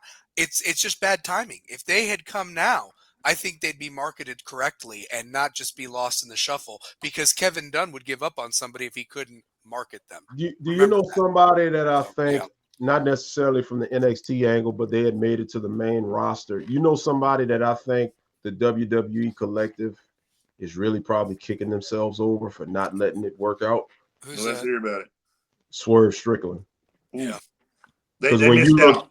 They missed out because if you look at how Swerve is just loved by the fans, his charisma, he's well-spoken on the mic for promos, he's good in the ring. Swerve, to me, they missed out on that. And Swerve, I saw the interview where Swerve was saying he kept going to Triple H. He's like, look, I'm ready to take the next step, but Triple H was just holding back on him. And for whatever reason, it didn't, because it was Swerve, B-Fab, and who was the other one? I forgot. They had that faction. They were on SmackDown for a little while. I didn't even realize that was Swerve until I went back and looked at it. Yeah, that was him. Yeah, they dropped the ball. I would have loved to seen eventually Swerve versus Trick Williams. Ooh. That's a dream match for me. That would have been. See, they dropped the ball on that. They dropped the ball. Yeah, they dropped the ball on that one. Somebody needs to be held accountable so more balls are not dropped. I'm being dead serious when I say that. I'm sure that came out really funny, but this has been going on for years where they've dropped the ball. I mean, Larry, you just said it about 25 minutes ago, 30 minutes ago about the right storyline that could have been done or whatever, and they didn't do it. I mean, they didn't do it. And it's like, is it politics? Is it that nobody's thinking? I mean, us four guys aren't even getting paid the type of money that these guys are, and they're not doing it. Dude, I mean, give me a percentage. You got guys making $10 million or whatever a year to write storylines that suck.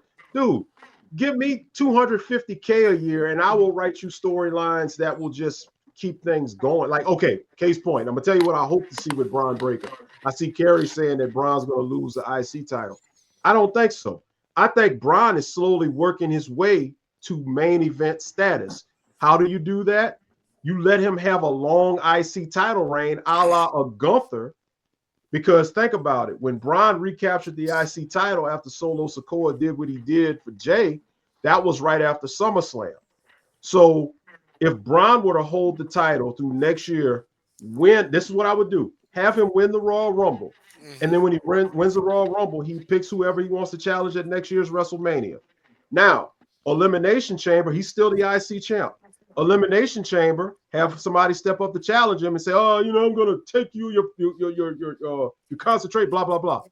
But have whoever he challenges for the World Championship or WWE Championship at WrestleMania cost him the IC title next year. He'll go down as one of the longest rank, because Gunther was what, 666 days? Something like that. If you go from SummerSlam last year to Elimination Chamber next year, I did the math earlier. That's about 500 plus days. That would make him a lengthy IC champ.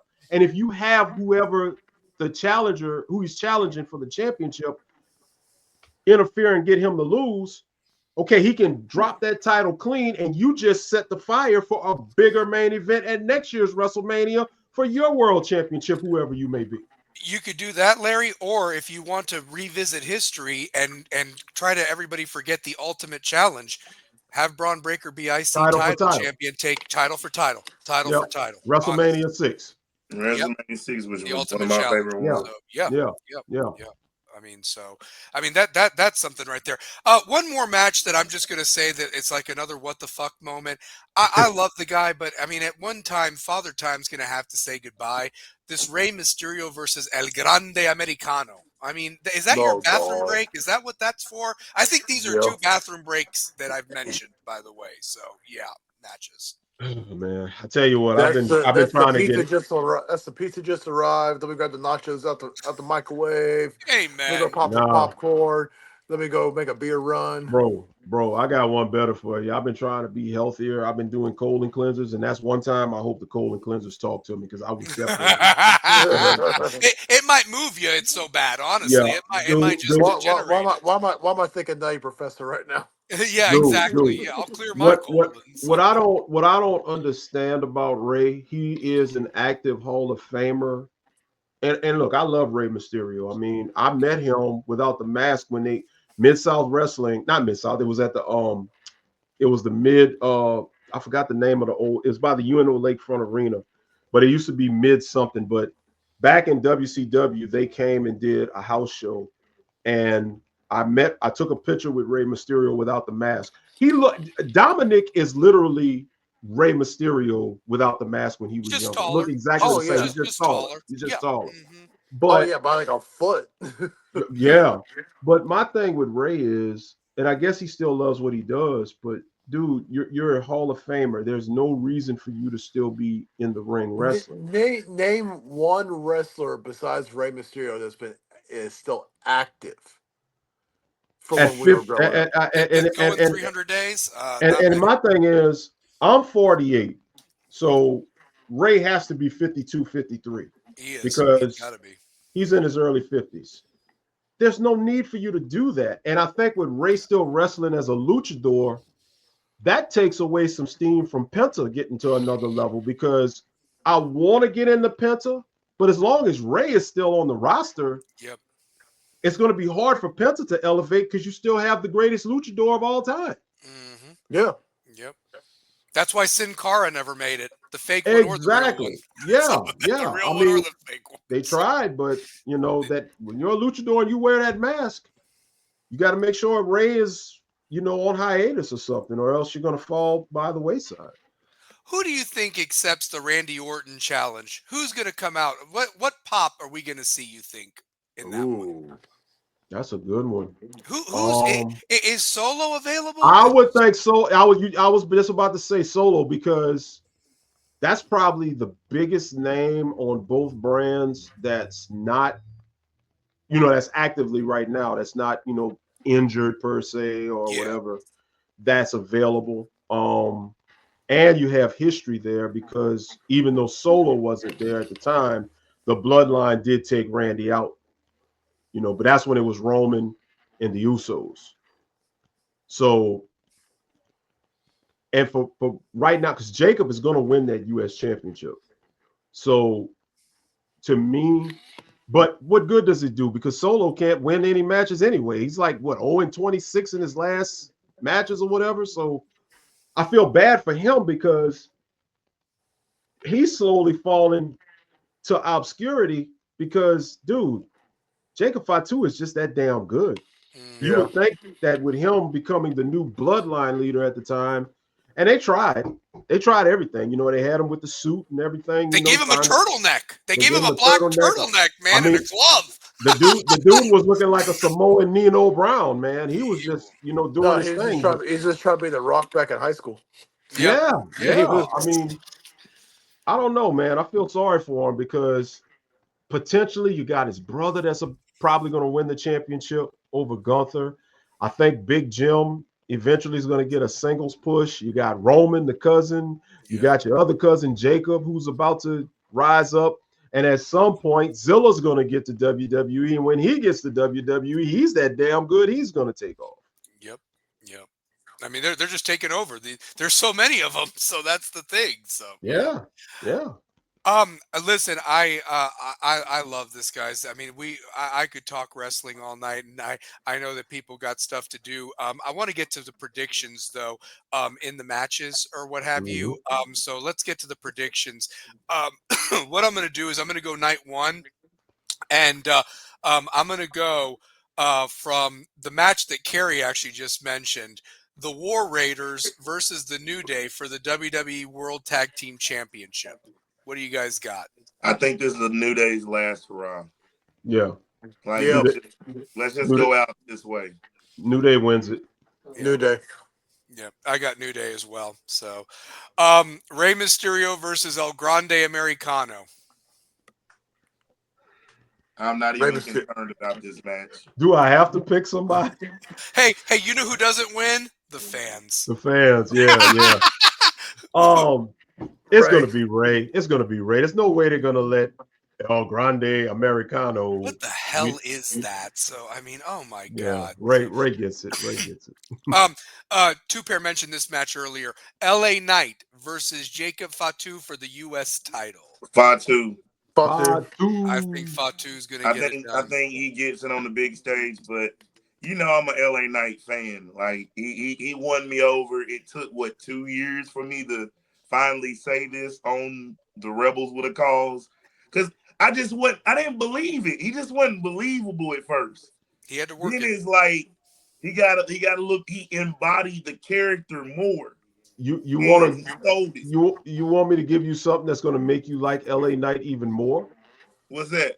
Go watch when he's not in character, when he's just giving a random interview, and close your eyes. You're going to swear you're listening to Dwayne Johnson. He sounds just like The Rock when he's talking regular. Okay. Ooh. Oh, wow. He does.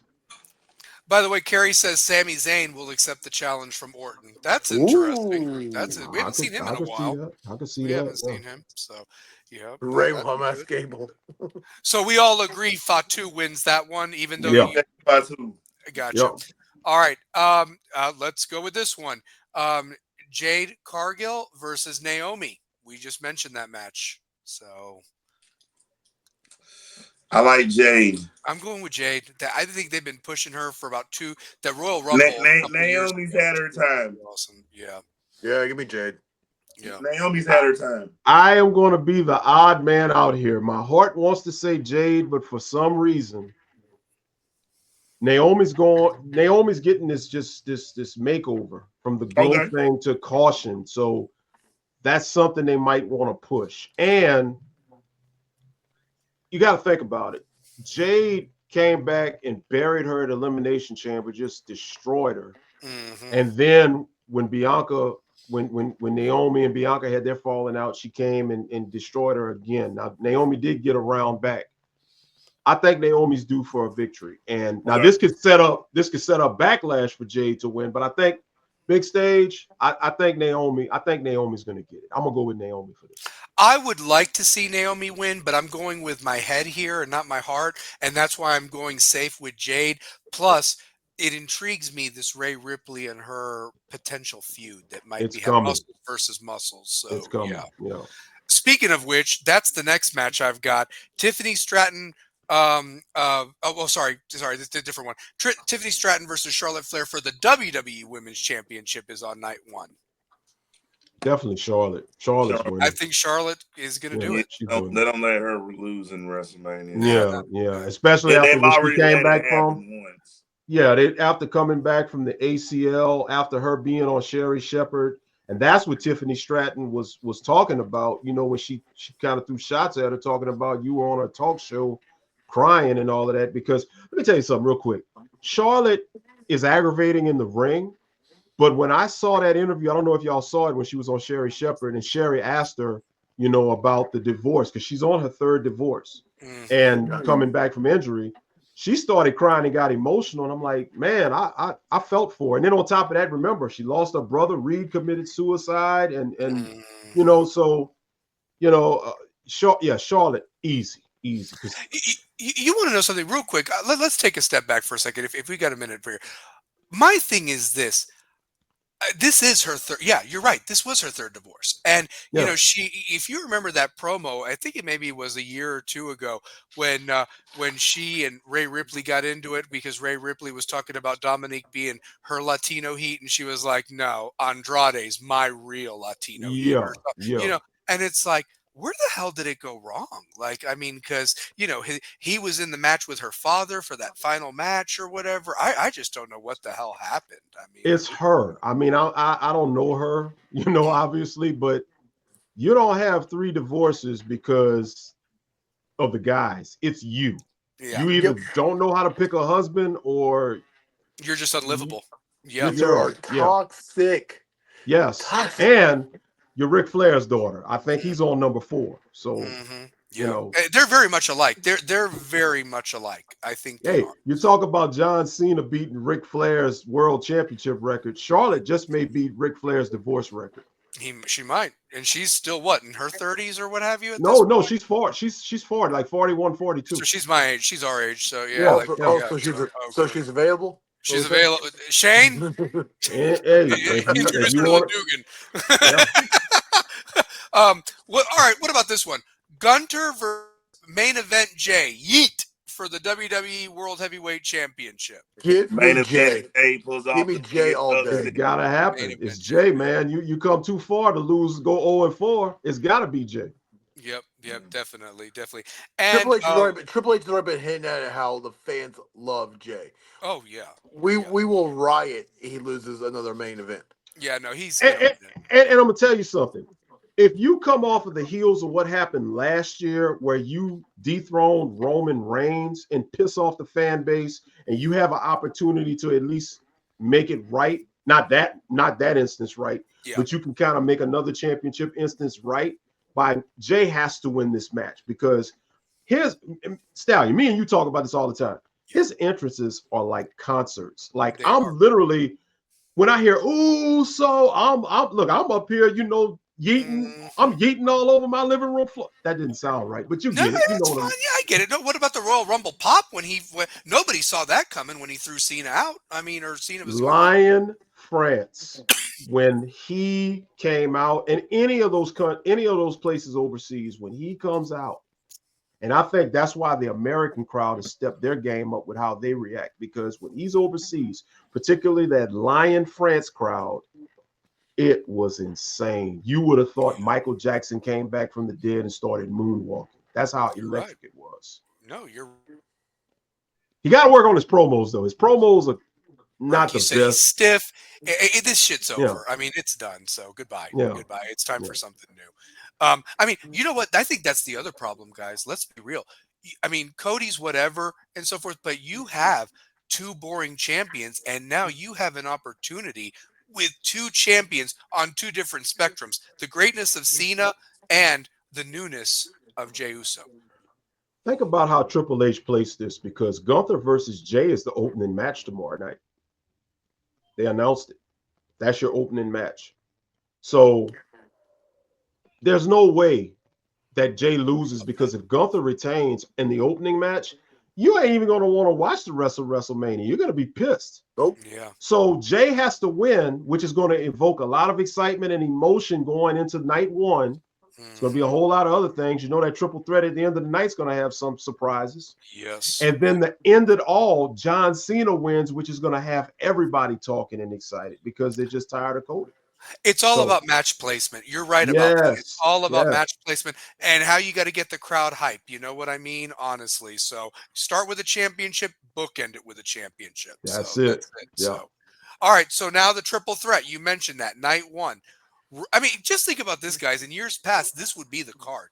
There wouldn't even be a second night. Like this No. right. was what you could shove in 4 hours.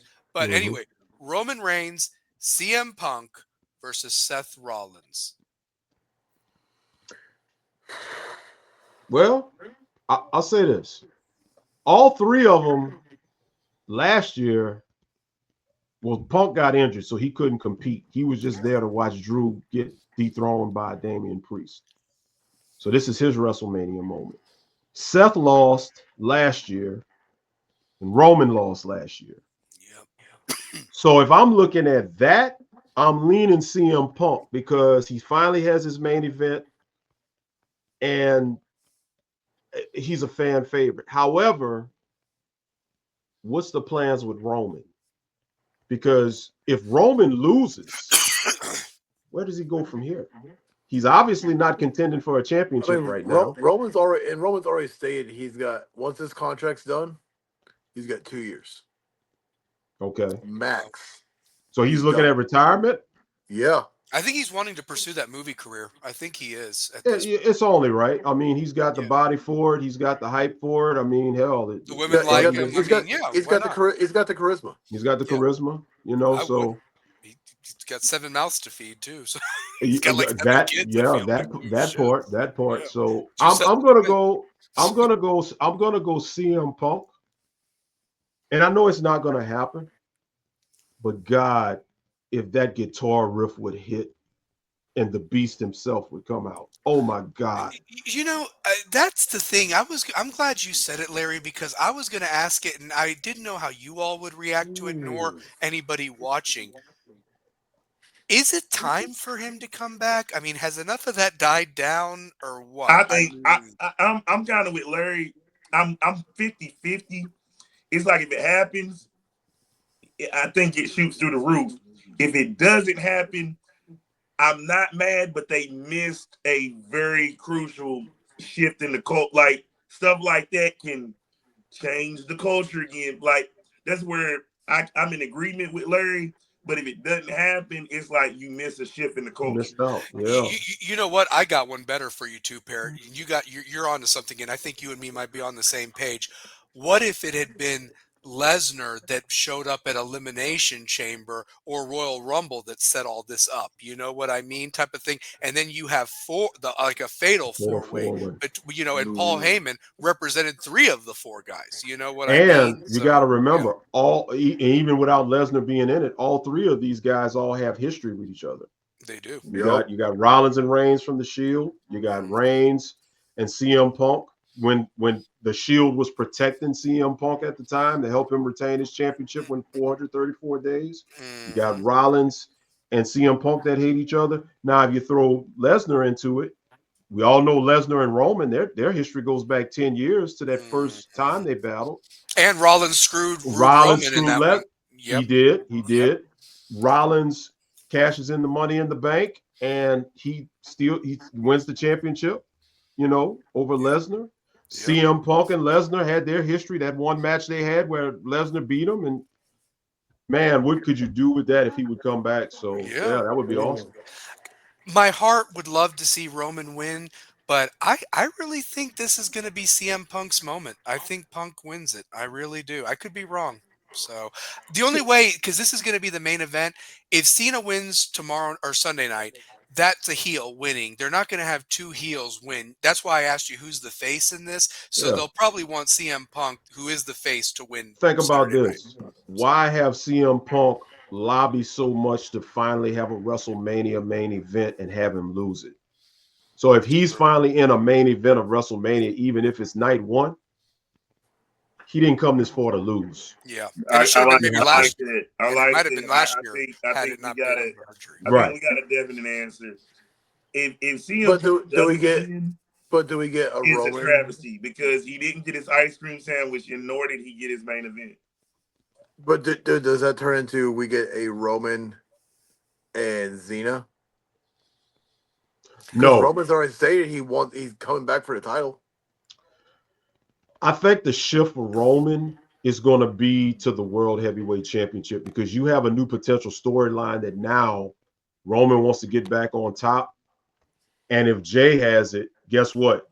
You've just started a whole new storyline within the family. Mm-hmm. You can do Really so head much of with the it. table. Does it bring Yes. the Rock? Does it bring the Rock back in more? It should. Let me say this. I'm glad you said that. I'm glad you said that because what if Jey Uso sells his soul to The Rock? I think he would.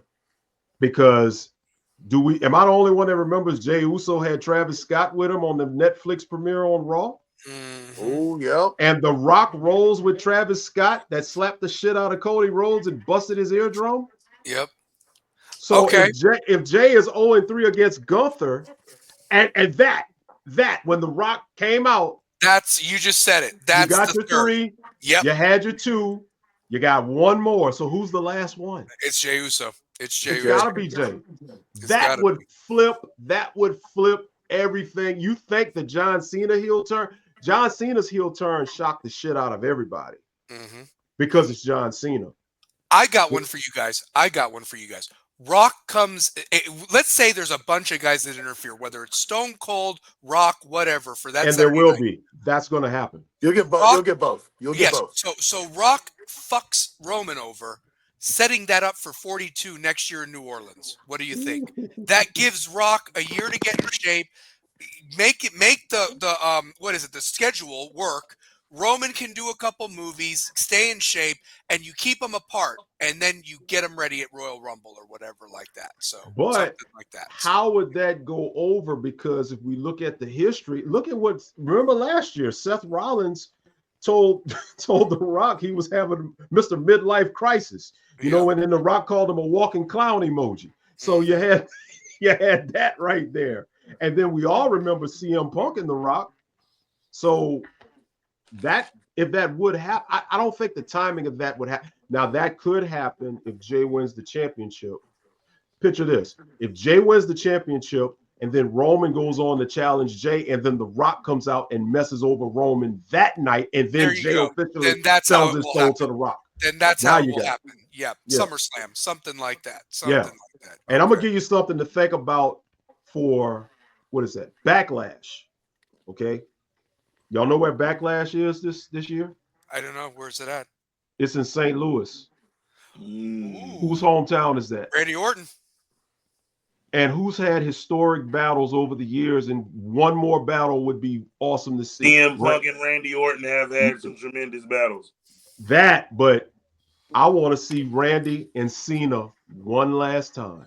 It's got to happen. It's got to happen. So that would that put Randy? Randy would right be behind Cena. Right, yeah. Randy's right behind Cena. Randy has 14 world title reigns. His next one would be number 15. Cena is looking to break Ric Flair's record of 16 to go to 17. So Cena would have 2 more. Gotcha. Yeah. And Randy's already stated that he's going for Zena's 17. We all know Zena's getting 17. He's getting it. Yeah. No, I like that, and they're buddies. They've been rivals. They're buddies. They came in together. And they're part of that great OVW class. So realistically, it makes sense that they're going to have that one match. As a matter of fact, it might even be Orton that retires Cena. That could be the end. If Cena wins the championship and he has a run, because right now we're in April going into May, right? Mm-hmm. Cena's retiring in December. December, right? So. Yep. I could see it happening at Survivor Series. That's your last big pay-per-view at the end of the year in November. Yeah. Randy could be the one to get his 15th title and dethrone Cena and retire Cena, and that would only work out. And what if Randy comes out there tomorrow night and he wants to go for Cena? What if he messes over Cody Rhodes? It's true. It's true. That's that whole Crossroads thing when they were the what was that? And that sets Legacy. That sets up giving 15 and 16. That sets it up because remember a couple of weeks ago what happened? I thought something was strange with Randy coming out there telling Cody Rhodes how much he respects him, and he says, "Man, you're doing better than me." I know we all know they get along. But when has Randy ever thought somebody was especially Cody Rhodes, Mhm. better than me. Hey, how about this? What's up? What if Randy's the third? What if Nah. Randy is the third? That he sold his soul to The Rock? You Remember never the know. first time they met? No, I still think it's Jay. Yeah, it's probably It's gonna Jay. be Jay. It's It's gonna be I probably think Jay. it's Jay. Jay. It's gonna be Jay. It might be Jay. Or It's if gonna be Rock, Jay. even tomorrow night, if Rock makes an appearance after he screws over whoever and he throws a 4-up or whatever like that, there might be somebody else. But Yeah. the three, somebody's going to be the third. It's going to be revealed at some point this weekend. So, Yeah. all right, moving on to night 2. Okay. If whoever fights Randy Orton, we've listed some names. Does Orton win? Or does the person that challenges win? What do you think? Orton's I gonna think win. Orton wins. I think Yeah. if what we're talking about, I think Orton wins to set up this RKO, baby. Yeah, Orton, RKO. Randy Orton is at the end of his run. He's already said that he doesn't have that much time left. So, that's the thing about these retirement tours, man. And here's the irony about it. My birthday is in March, right? Mm-hmm. Mine John too. Cena. Mine too. Yeah. All right, we're all March babies. Mm-hmm. Not me. I'm March. Oh, you're the odd man out. I'm March 1977. John Cena is May 1977. Brock Lesnar is July 1977. So I'm looking at these guys like, you guys are almost 50 like me. So it's time. And Randy's a couple of years young. I think Randy's like 46. I think he's 2 years younger than them. 45, 46. Yeah, he's right behind them. So he's right behind them though. So. Randy's already said he's not wrestling. Randy and I could have served in the Marine Corps together. That's right. cool. So with like our lists would overlapped. Mm-hmm. Yep. But yeah, so Orton wins. We agree with Orton that. wins. Okay. Yeah. All right. The piss break match: AJ Styles versus Logan Paul. I really hope AJ Styles wins. Why do I think Logan's going to win this stupid? Logan is going to win. Logan is going to win because for whatever Logan reason, Logan's getting the push. Logan will win because it keeps the youth invested because they're so invested in the Paul. Yeah. Yeah, that's a good point. I never thought about that. Yeah. No, you're right. Because I've got a 12-year-old son. Anytime we're watching, he sees Paul on there, he's glued. Oh. He knows who The Rock is. He's invested into the bloodline. But he sees Paul come out. It's like, Dad, we gotta go get some prime. I'm like, bro, like, dude's garbage. But it keeps the next generation invested. How we were with Stone Cold and The Rock and The Undertaker and Bret Hart and Shawn Michaels, like that's the new thing. Yeah. Right. I like that. I like that reasoning. Okay, this is actually going to be my favorite match. This is the ass match, as I like to call it. You got Liv Morgan, Raquel Rodriguez versus Bayley and Lyra Valkyria for the WWE Women's Tag Team titles. By the way, so yeah, give me the girl who's had Drake slide in her DMs. Give me Liv. Yeah, I don't see Lyra and Bayley winning because Lyra's already the women's IC champ. They ain't gonna let her double dip as a double champion. And let me tell you something. Liv Morgan, man, you talk about somebody that's taken the bull by the horns, man. These last couple of years, she's done it, man. Good for her. Good for Hooters waitress to this, honestly. So yeah. You mentioned that Braun Breaker match versus Penta versus Finn Balor versus Dominic. I loved that Kerry actually thinks that Dominic wins it. I'd laugh if Dominic won it, but I think Braun's going to win this match. I really think, I think Braun wins to keep going. They've been pushing him too hard. Yeah. So. And go ahead. But you got two nepos, but give the nepotism to the Steiners. For sure. Okay, what about the match that you mentioned earlier, Larry? Io Sky versus Bianca Belair versus Rhea Ripley for the WWE Women's World Title. Do you really have to ask who I want to win? Shane, 2-pair. Who do you think? I want to win. I think Bianca takes it. You know who I want to win. The EST. Yes. Yeah. Yep. And FINEST. Give me the Austin East / UT alumni all day. Yep, and she stays undefeated at WrestleMania, so we're in agreement with that one. Okay, the match that I'm actually looking forward to that Sunday night, Damian Priest versus Drew McIntyre in a Sin City street fight. I'm not gonna lie, Damian Priest he's come a long way from NXT. He has. I wasn't a fan like Larry. Ask James how tough I was. Like, this guy does not sell anything. No, This He's dude, come a long way. I was not a fan. I was not a fan of Buddy. Lately, he's grown. He's shown some growth, but he ain't there yet. Well, his world championship reign is when he grew on me. I didn't like him either, but when he became a champion, but I think Drew wins simply because Damian beat him last year at WrestleMania when he cashed in Money in the Bank. They ain't gonna let him lose 2 years in a row. Drew has to win. Can I tell you this, Yeah. Larry? I like how you think that way. I'm going to go with Damian because I think that was such must-see TV that the meltdown McIntyre had that you have it 2 years in a row. Like almost like it's going to be a comedic thing of, oh, McIntyre doesn't get his moment at WrestleMania because he did win the only title when it was during COVID in a freaking empty, stage with him and Brock. 4 Claymores later, he's champion and there's nobody there. He didn't even get the fake window fans that were waving during the Terror Dome or the Raw Dome, whatever it was called during that time. So yeah, right. So yeah, I could see it going either way. Honestly, both guys will definitely be in the main event contention as the year goes on. And finally, the last match: Cody Rhodes versus John Cena for the undisputed WWE title. Yeah. It has to happen. It's too predictable. Yeah. Because remember, ladies and gentlemen, what John Cena told Cody, on my best day, you couldn't wipe my ass. Yep. And notice,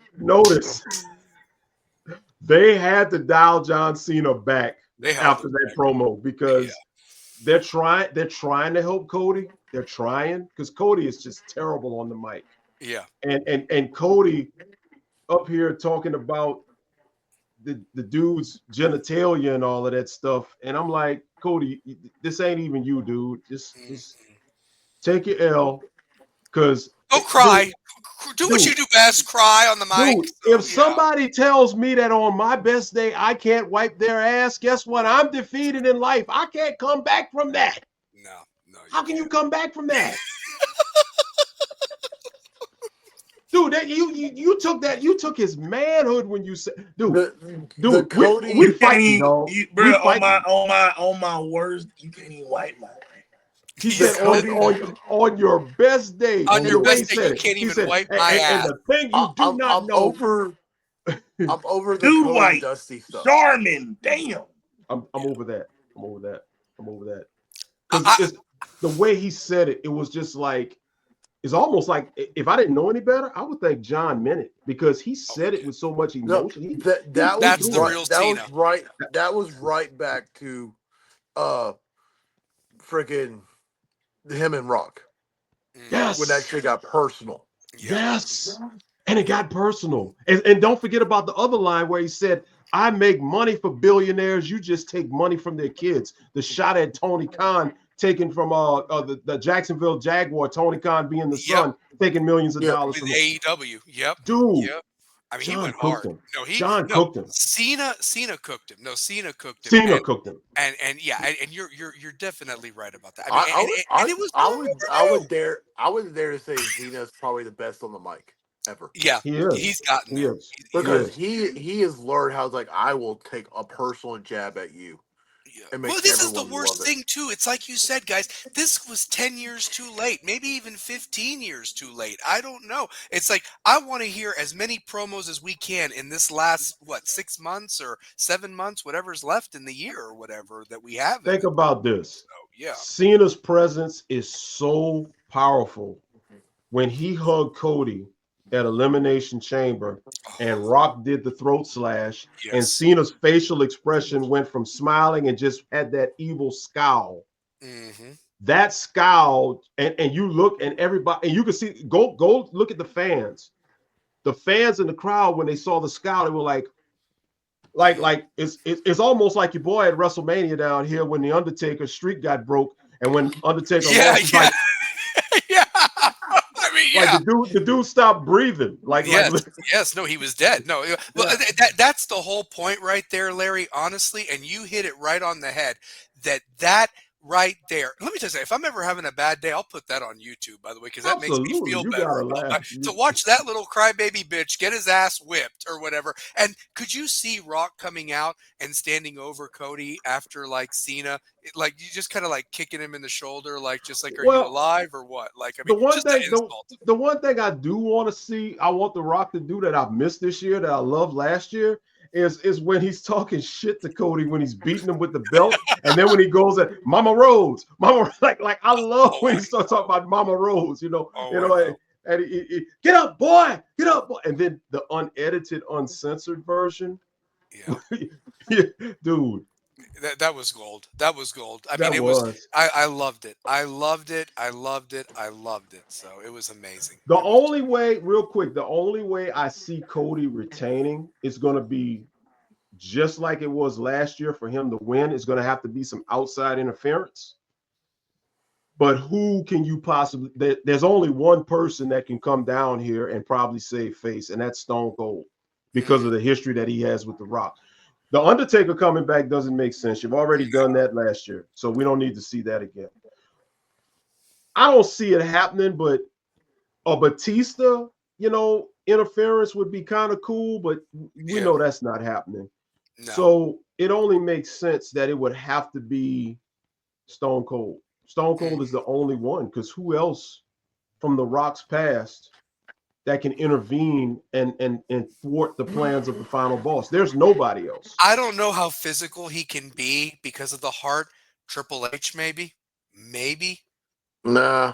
But he can't be physical. He can't because I mean, he throws a punch that could jolt something. So. Dude, yeah, exactly. If he swings wrong, he can, because he's got that pacemaker and all of that or whatever in his part. He can't do nothing, So it has to be Stone Cold. There's really nobody else. I mean, okay, I got Kurt Angle, the 3 eyes, intelligence, integrity.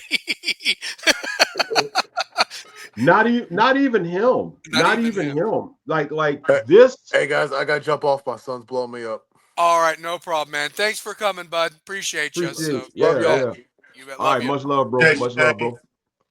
But yeah, you really don't have anybody that impactful that can come back unless, this would be crazy. I don't see it happening. I've been reading that the Shield is going to have a reunion, but I don't see how. I would love it. Is Ambrose still with the nostalgia in me? Yeah, he was there. I was watching Ambrose last night on AEW doing a promo. So he can't. I mean, he can't come back. He can't come back. But they were saying that there's room now, unless Seth and Roman get back together and there's a new member. Mm-hmm. But getting back to dethroning Cody, or Cody retaining rather, as it pertains to The Rock. Now with John Cena, if The Rock is not there, interference from people that John Cena's had history with, same thing. There's not that many people left that can come out that would be a big surprise that can. I mean, would CM Punk come out the next night to help Cody? I don't think nobody that's there right now, active wrestler, would come out, because it just, I mean, you had it last year, obviously, because Seth did come out and help.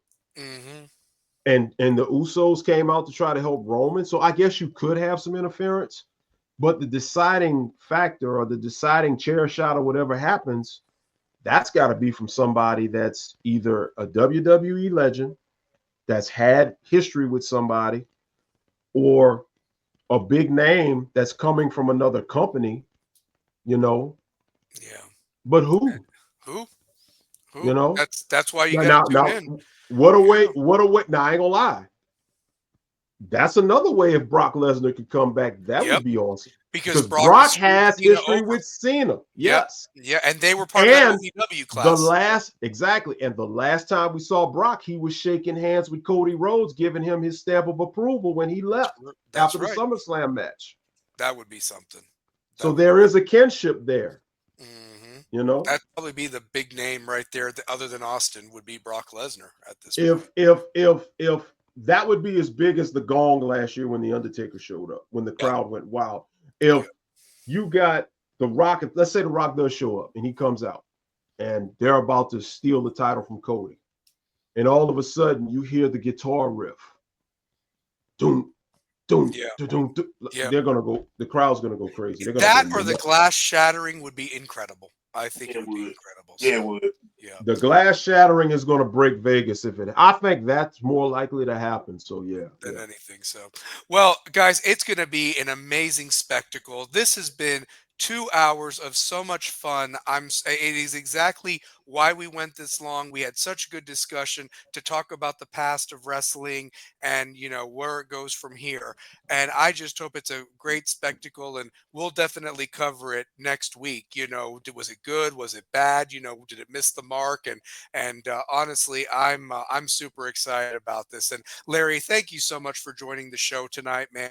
Really appreciate you taking the time out of your schedule.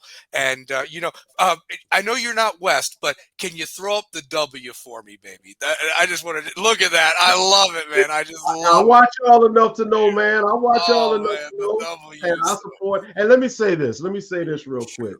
Yeah. For everybody in the West community, in the Knoxville community, if I can support way down here outside of New Orleans, give these brothers some more support. Thank you, man. Grow this thing, because thank you, brother. you're talking about your community. You're talking about people that's doing this for the good of their school. These alumni, they're not getting paid.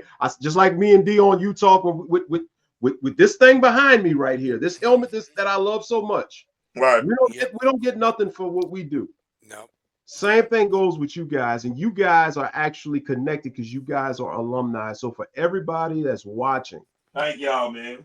Man, look, thank you. Subscribe, man, get behind them, because I can't even put it into words. Y'all know how I am. Y'all know how I am. Just support these dudes, man. Appreciate you, brother. So, thank you, brother. Appreciate you, brother. And absolutely.